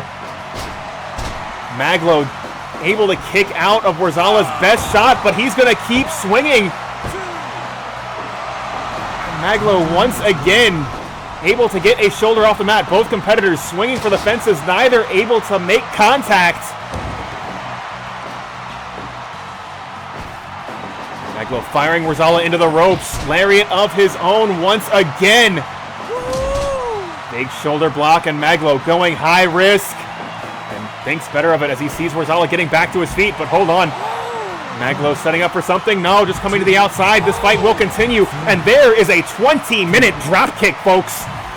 Mag.Lo has been waiting for that one for quite some time. Harada's count is at 9. Mag.Lo trying to get fired up. Both competitors bringing this fight back into the ring. Mag.Lo just on getting under that clothesline, and Worzalla again setting up for that patented elbow drop, but again, just not enough gas in the tank. He's delivered nearly 10 of those, and Mag.Lo has risen to the occasion every single time. On big double underhook. DDT. Is that going to be enough? No, Mag.Lo doesn't seem to think so. Big chop to the crown, but Worzalla still unable to capitalize. This match has taken its toll on him. Again, that patented double underhook DDT. Worzalla fired into the corner. If he hits that muscle buster from here, that could be it, but Worzalla denying him the opportunity. These two men just going to war with one another. Worzalla laying Mag.Lo out, center of the ring, setting up. This has got to be it. Cover 1, 2. Oh my God.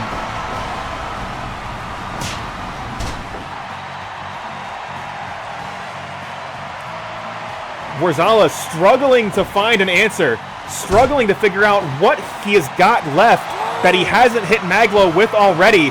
But Mag.Lo going back to that Mag.Lo driver, that has got to be enough. That has got to be it. 2, 3, count, fall.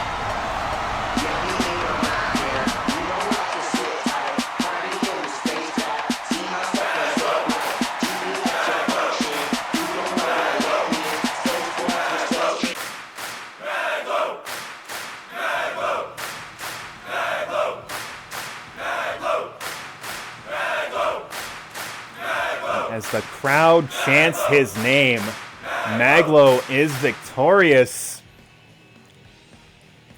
as he has thrown his hat into the ring for that Blake's House Heavyweight Championship.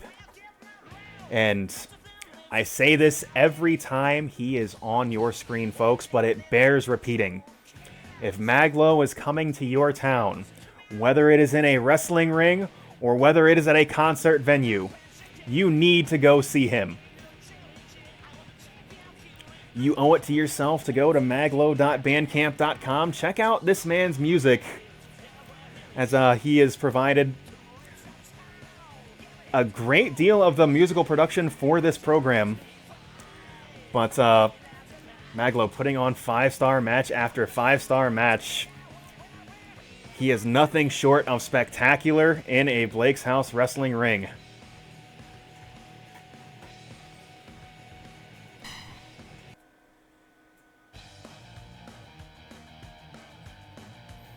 Also, I am going to break character for a minute. I don't know how the hell Mag.Lo keeps getting these fucking amazing matches against giant wrestlers. Because he basically, like, to peel back behind the curtain a little bit, this was basically the same match he had against Floyd Bartholomew. And that match also fucking ripped. Like,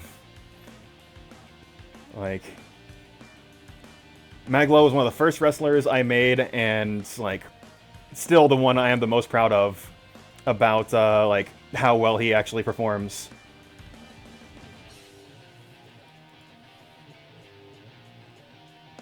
But, we have just got 2 matches left tonight, folks, and, you know, I say it every time. Every time Mag.Lo is not the main event, he, outshines anything that has come before him and will come after him. But we've still got 2 matches left tonight, folks. And we are going into the KOF TV title match, and this one is supposed to be elimination, so I will leave that as is.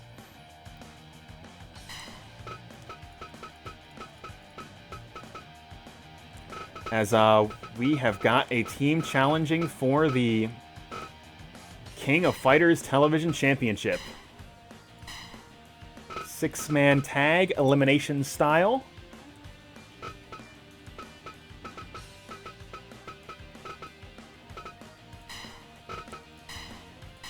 And of course, if you were tuned in yesterday, there was a Def Jam Fight for New York tournament for COVID-19 relief. So the top competitors in that tournament's going to be challenging this time in a wrestling ring for the Blake's House television title. And that match, it's right now.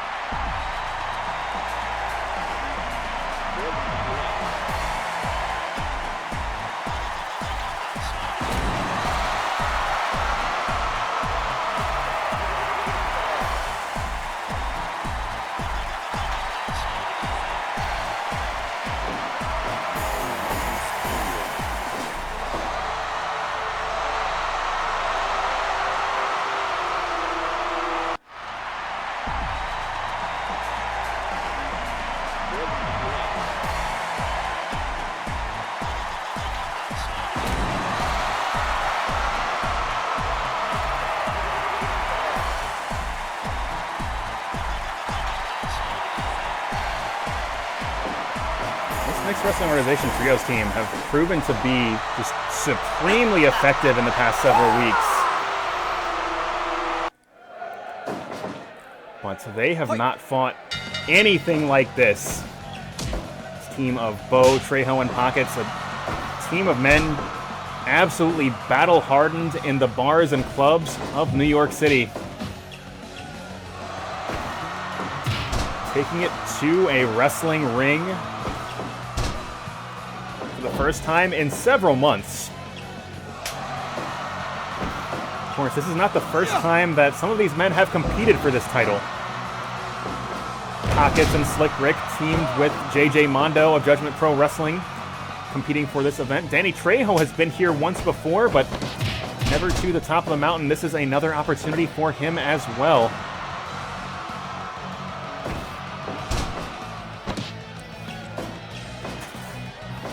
But this team has proven time and time again, this team of Ramos, Idolo, excuse me, and Hans Hurtem are just so effective as a unit. They have only been tagging together a couple weeks longer than they have been champion. Any kinks in the system, they have worked out nearly immediately. And there, the world's tallest cruiserweight, Devon Ramos, looking to put his submission skills on display, working the leg of Danny Trejo.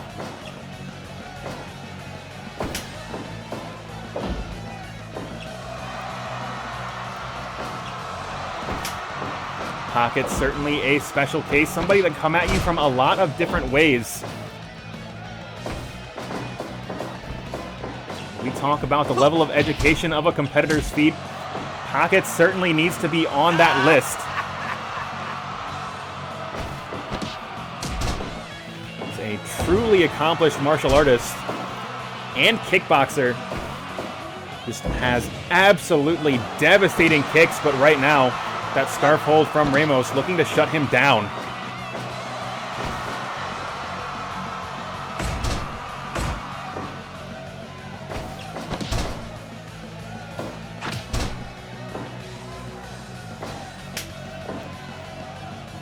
Of all the offensive capabilities of Pockets, I'd say his one major weakness is his stamina. However, both Bo and Trejo have that in spades.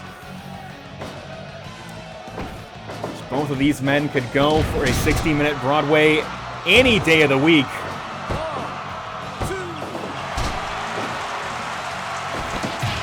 However, Idolo looking to prove me wrong, getting a near fall early in this match and delivering a devastating Izuna drop. Goes for a cover once again, one. Only getting one, and a series of clinch kicks from Pockets, putting that kickboxing ability to great effect. And Danny Trejo protecting his teammate. as he punts Idolo right in his ribs. And a sandwich Insigiri. Hold on just a minute here. Springboard senton. And a second one for good measure.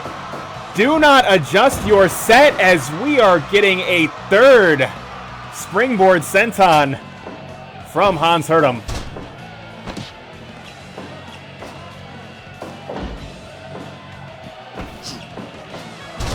And big belly-to-belly overhead suplex gonna send Pockets to the outside. That has cleared out the orange Gatorade corner, but the blue Gatorade corner standing strong.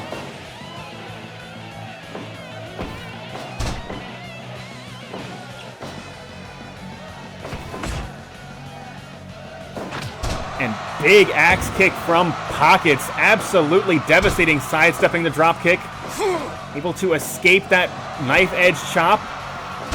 And Pockets is in the driver's seat, at least for the moment. Cover one, but only one. Hans Hurtem powering out of that pin attempt. Big leg lariat from Pockets. As I said, Pockets, somebody that is so effective offensively. Just so difficult to keep pinned down, but hold on to someone here. Big power bomb and cutter combination. It's Ramos and Bo now battling it out. Ramos fired into the corner. Bo swinging for the fences with that kick, doesn't find its mark. It'll make Ramos run the full length of this ring twice over. As he delivers a series of boots right to the stomach.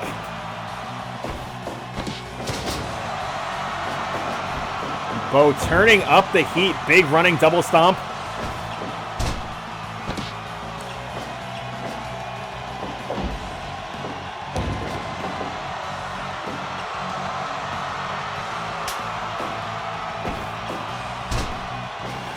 Ramos now just able to tie up both arms with that hold as well as the legs. Evan Ramos out here orienteering with Napalm Death, but big flying head scissors from Idolo, and it's going to send Bo back to his own corner. Take a moment to recuperate. Bo fired into that orange Gatorade corner, but Harada sending him back to his own corner. And Pockets in control. Those absolutely devastating strikes to the stomach of Idolo put to great effect here. A series of knee lifts and Pockets going high risk and dropping a knee again to the stomach of Idolo.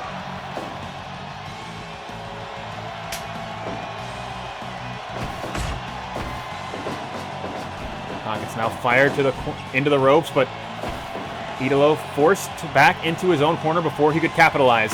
And that is going to create another opportunity for Pockets. A series of kicks right to the side of the head, and 3 more for good measure, and he is setting up Danny Trejo in excellent position as a big double powerbomb absolutely levels Hans Hurtem. Hurtem going back to his own corner, and here comes the world's tallest cruiserweight as a haymaker just crushes both Hurtem and Ramos. Goes for another haymaker, doesn't find its mark, but this double powerbomb absolutely will. And Pockets now getting fired up, delivering a series of strikes of his own. And Ramos looking to slow things down a little bit.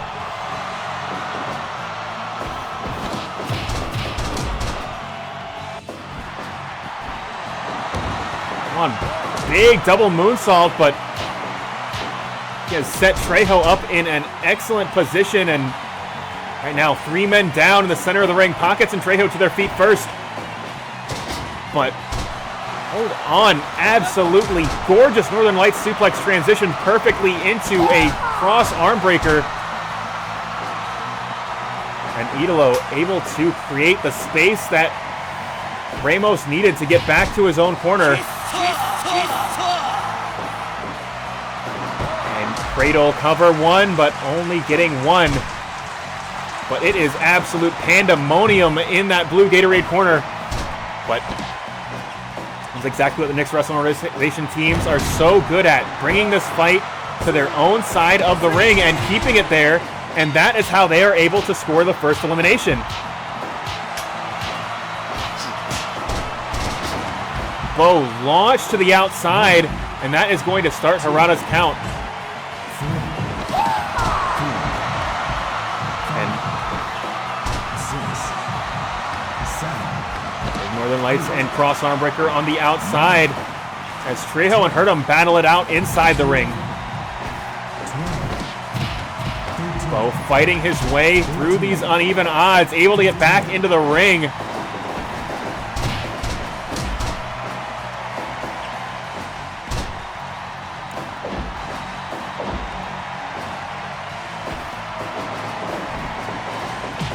Now delivered a huge boot to the face of Idolo, but right now these 3-on-2 odds not looking good for this Def Jam team. Foot on the bottom rope, that will break up the pin attempt. And Idolo going back to his own corner. Bo will do the same, bringing Danny Trejo into this match. Two of the toughest men in New York's Underground Fighting League. Standing tall in this match.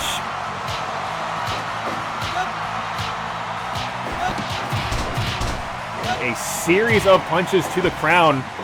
Not able to secure an elimination, but absolutely doing a great deal of damage as Danny Trejo is a power hitter's power hitter. Roaring elbow. And once again, just punting Idolo, punting Hurtem, but able to allow Hurtem to maneuver around him and bring Idolo into this contest. Big bulldog from Trejo, and Trejo again running the length of this ring, punting Idolo right in his ribs. Trejo fired into the ropes, but able to protect himself. Hold on, cover. 1, 2, and Bo too slow to get out of the corner, and that is going to cost this team an elimination, as it is now 1-on-3. But Bo getting fired up, possibly looking to pop somebody's collar with that Shining Wizard, but Idolo not allowing that to happen anytime soon. As a beautiful flying head scissors absolutely flattens Bo, and hold on just a second here. Izuna drop into the center of the ring, and that has got to be it. Cover 1, 2, 3 count fall. This Knicks Wrestling Organization team picking up another victory as their reign as KOF TV champions continues.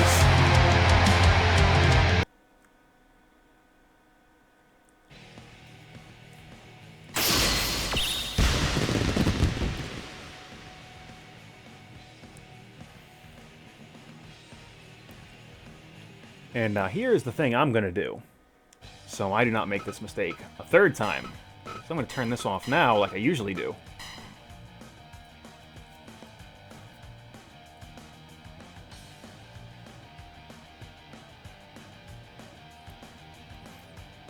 But yeah, that team proven to be real tough to beat in this trios format.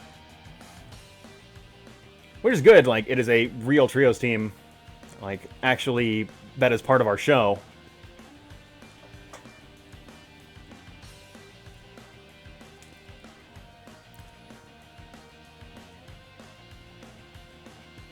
But we have just got one more match for you guys tonight, folks. And I would say I don't know how it is going to follow those last two matches. Because certainly, in terms of in-ring action, might leave a little bit to be desired, but certainly, this is a grudge match that has been building and building for the past couple months now. Ever since Terrell injured JBIII about 2 months ago, JBIII and Judgment Pro Wrestling have made it their mission to make Terrell's life in Blake's House Professional Wrestling as difficult as they possibly can. for those past 2 months.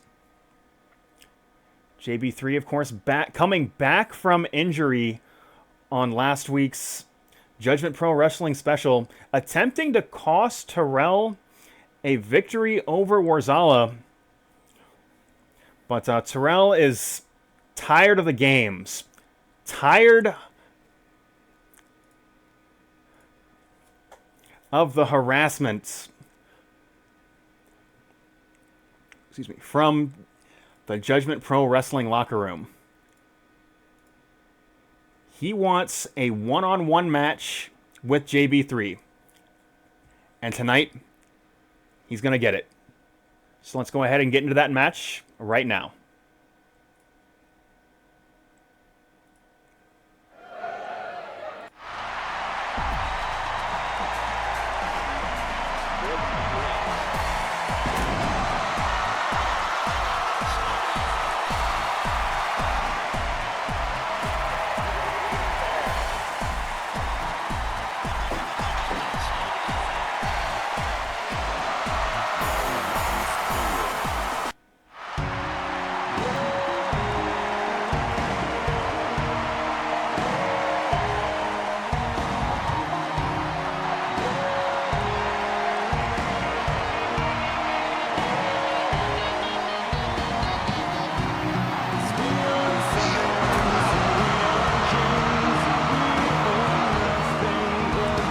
Ever since returning from injury,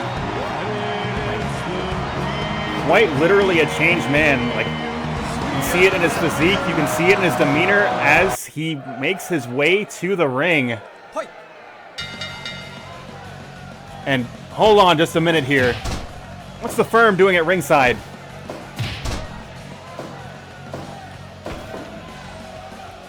And the games will...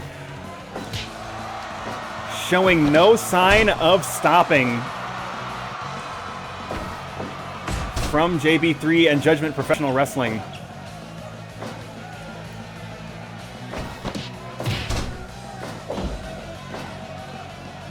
But right now, Terrell cannot take a moment to focus on the firm at ringside, as he has a very dangerous JB3 right in front of him in the ring. And JB3 going for that precision haymaker, but it is blocked by Terrell.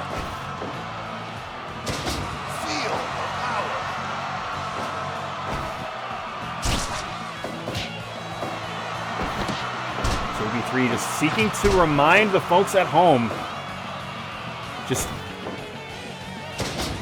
how much different a competitor he is. And as I said, you can see it in his demeanor, you can see it just in the physicality of his offense, but Terrell, not one to be at a disadvantage in a test of strength.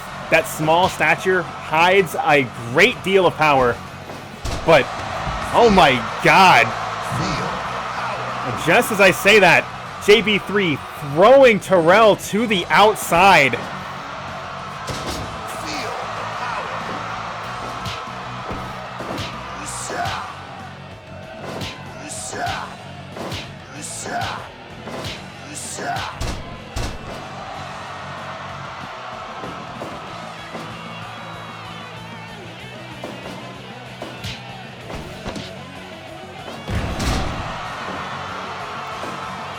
Terrell gonna have to get his head back into this match. This is certainly not the JB3 that he fought so many months ago. And Terrell having possibly some difficulty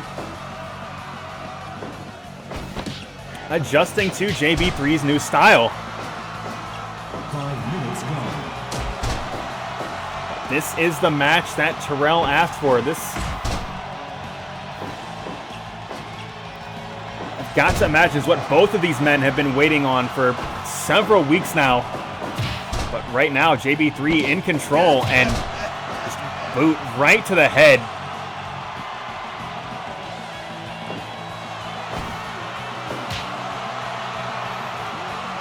And Terrell just trying to figure out exactly how he wants to tackle this opponent. He has quite literally been manhandled by JB3 up to this point.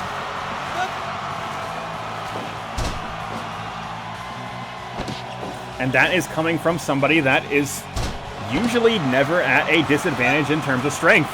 Right now, step over to a hold face lock from Terrell. Quite literally grasping at whatever he can to get the upper hand in this contest. But on the subject of upper hands, of course, there you can see it's the camera panning to the firm. Just when will they make their presence felt in this match? Hold on, drop down from Terrell and big lariat.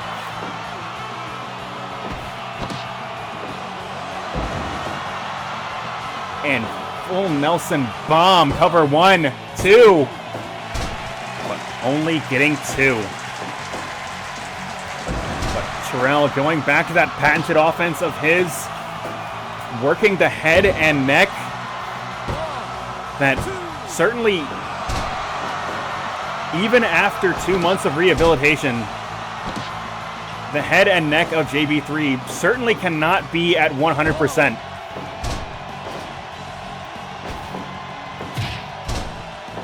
That is precisely what Terrell is counting on, hitting maneuvers like Emerald Flosion. Possibly looking for that Burning Hammer. Hold on just a moment here. Absolutely gorgeous series of suplexes from Terrell Benjamin, and JB3 going back to basics, just continuing to throw Terrell around, but Terrell beginning to get fired up now. Goes for a cover again, 1, 2. Only getting 3, but JB3 able to get a shoulder off the mat, showcasing a great deal of heart. And now a series of mounted punches.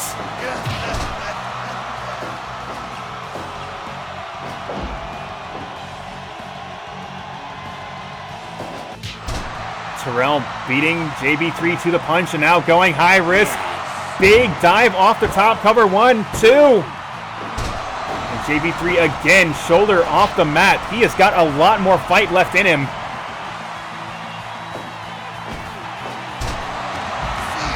And again, Terrell sent to the outside, just thrown 10 feet by JB3, and Terrell clearly frustrated with that hard shot to the face.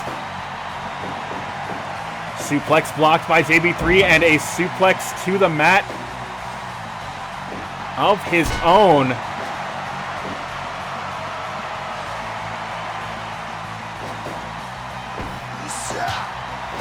Right now, JB3 and Terrell getting into a bit of a slugfest.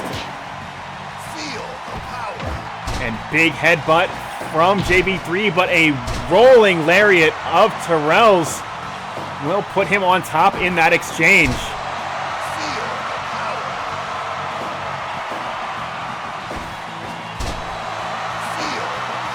Terrell springing to his feet after those disrespectful displays. Got to figure he has got to be looking to finish this sometime soon, but JB3 denying him that opportunity, just crunching his jaw with that maneuver there, cover 2, and nearly getting a pinfall victory of his own. Both of these men, former Blake's House Wrestling champions, and showcasing exactly why that is in the ring tonight.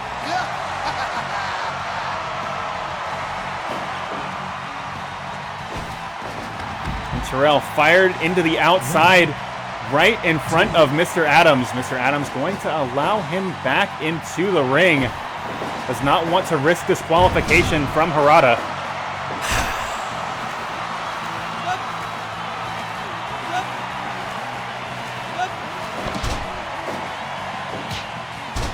A hard shot to the jaw will plant him, and hold on to somewhat here. Full Nelson bomb, but Terrell doesn't seem to think that's going to be enough, and at this rate it very well may not be, but hold on to somewhat here.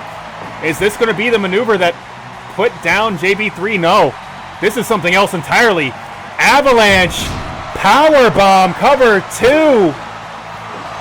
And JB3 getting a shoulder off the mat even after all of that.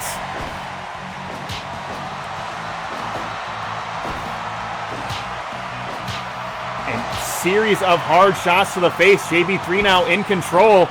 Russian leg sweep from Terrell to reverse course. Both men scrambling to their feet. Terrell beats him, but only by milliseconds.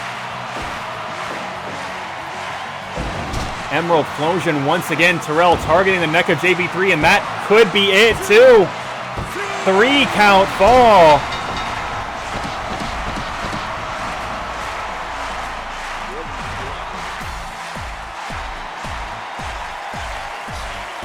And Terrell once again giving JB3 in the Judgment Pro Wrestling locker room a reminder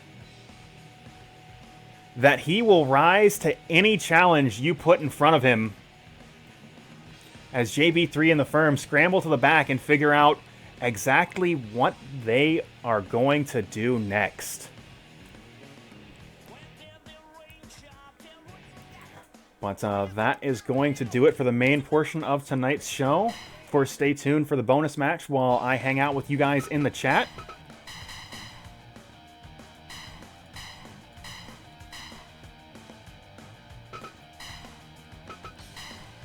And let me know, one from each side, of course, who you want to see.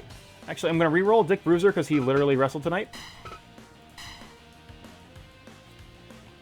But let me know who you want to see, one person from each side, to show up in the bonus match. And yeah, it would be nice if the base game allowed seconds to interfere. I'm actually surprised they didn't attempt to break up pinfalls. Because like that is kind of what they were hanging out at ringside meant to do. But video games.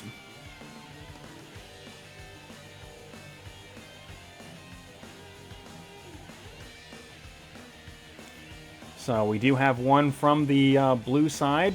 Need one more from the red side before we can get this bonus match underway.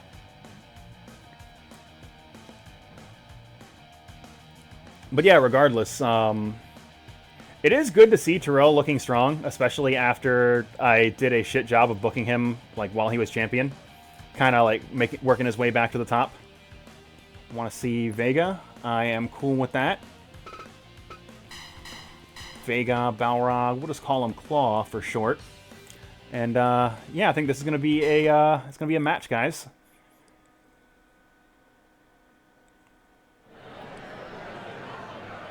Hoi.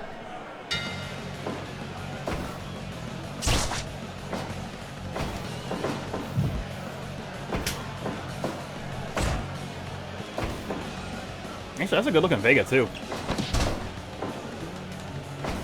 Which, yeah, another thing I just do really like about this game is, like, you can make shit look like shit. Oh yeah, like, you definitely nailed his personality. And we left the door open after that match. Like, I mean, just because the heel lost doesn't mean that the heel cannot continue to be a heel. Trying to think of what... So in terms of vignettes and stuff, not really. But if you want to like make some suggestions about what we do with Baby Man and the NWO title, probably the next big show is going to be NWO focused, since the last one was JPW focused. So, like, having kind of a blueprint for what that's going to look like for the next month or so is going to be a good idea. But specifically, yeah, I don't have anything, like, super specific I need from you next week.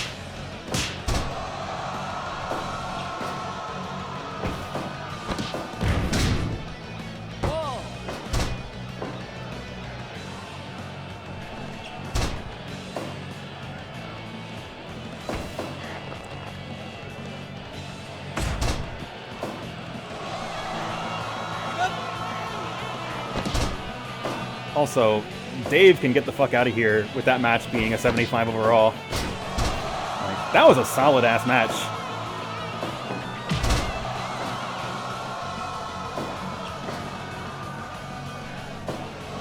Alright.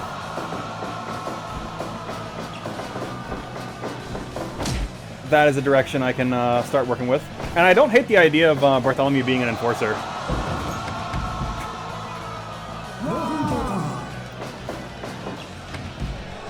So, yeah, I can definitely work with that as well.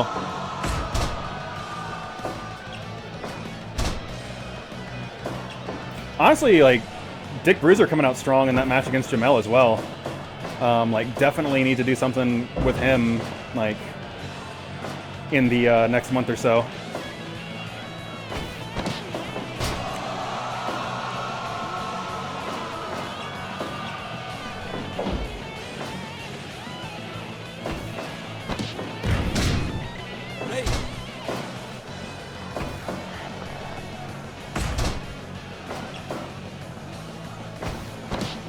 I feel like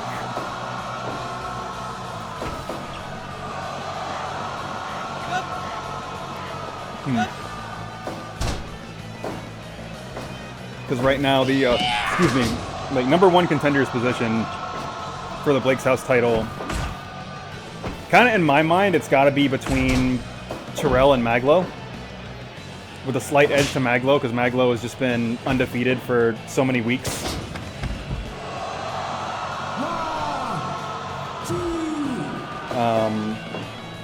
So thinking like if we can keep that energy until the NWO show, considering Las Cobb is a Blake's House is like the Blake's House champion, like but still an NWO wrestler, she should be defending that title on that show. Is kind of where I'm at, but we'll see if Mag.Lo triple threat's an option. Because I did find out that titles can be defended, singles titles can be defended in Battle Royal matches.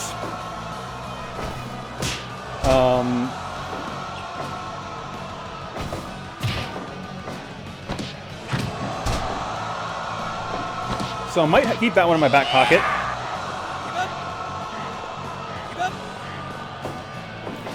I guess like Terrell's status is going to depend largely on how he fits in with the JBIII angle. Yeah, no, it is really good. I don't know if that was in 1.0. I don't think it was, but it's definitely a thing now.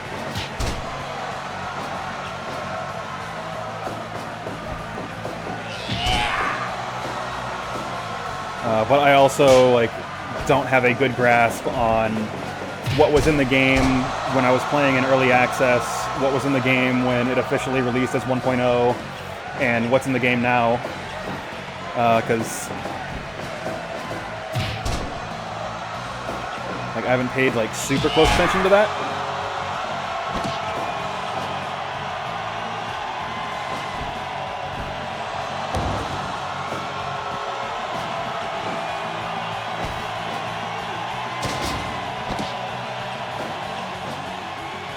Also just trying to fucking imagine this match actually happening. Flair would be bleeding so much. Just a comical amount of blood. Which is how most Ric Flair matches end up.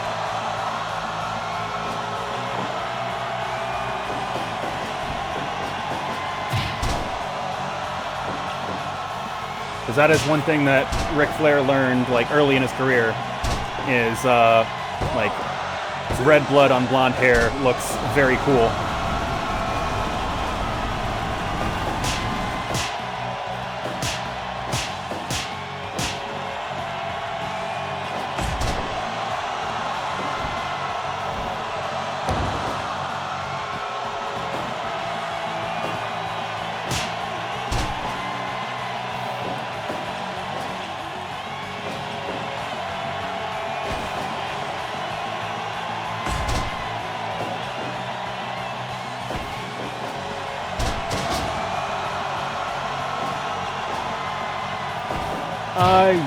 Yes, the move editor, I think it was supposed to come out like a month ago or something.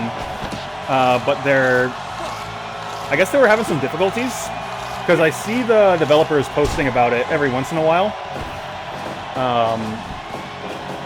And it's not ready for release yet.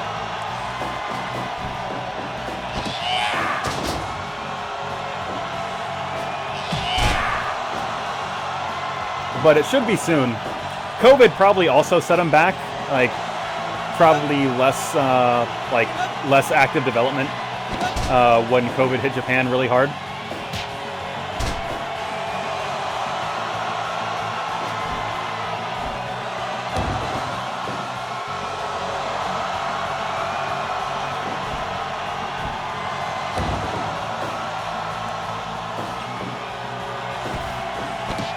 Actually is going to be weird to see, because I know wrestling in Japan is back as of this week, which it'll be cool to see the New Japan Cup. And honestly, some of those first round matchups look wild. Like, they're giving us Ibushi versus Zack Sabre Jr. in the first round, and they're giving us Okada versus Gedo in the first round. I don't remember like who else was where on the bracket, but I know like those are both going to be must-watch matches.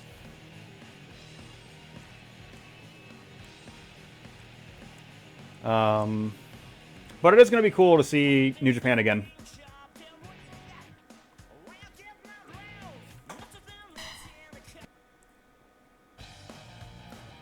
But what I'm going to do, I'm going to start looking for somebody streaming so I can give you guys something to watch as I do my usual show close. Let's see, who's streaming tonight?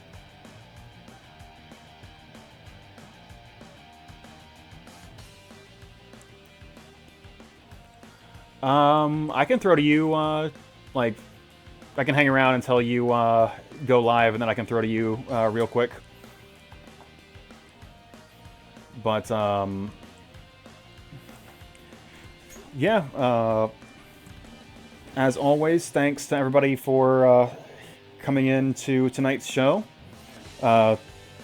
Thanks specifically to GK, the Troll Wizard, for helping write stuff. Thanks to Mag.Lo for the music, and for just being chill in general. We do this every Sunday night, 7:30 p.m. Eastern Time, right here at twitch.tv/MundyCindy. Of course, if you are into hockey, myself and Heavy Cura have an NHL 20 stream we do Wednesday nights at 8 p.m. Eastern Time, right here at twitch.tv/MundyCindy, where we will play hockey, and then sometimes we talk about stuff. We are calling that a podcast. Eric's going to lie to you. He'll say that we're good at the game. What I'll say to you is that the games are competitive. I do intend to get back to Night in the Woods. The problem with that is anytime I say I want to play Night in the Woods, I do not play Night in the Woods. So maybe it'll happen. Who knows? Certainly not me. But it looks like Blake just went live, so I'm going to go ahead and throw you guys to him while he plays Munchkin, which I still maintain is a game that seems like a good idea until you actually start playing it and you remember why you haven't played it in a while. We'll see if their experience is similar.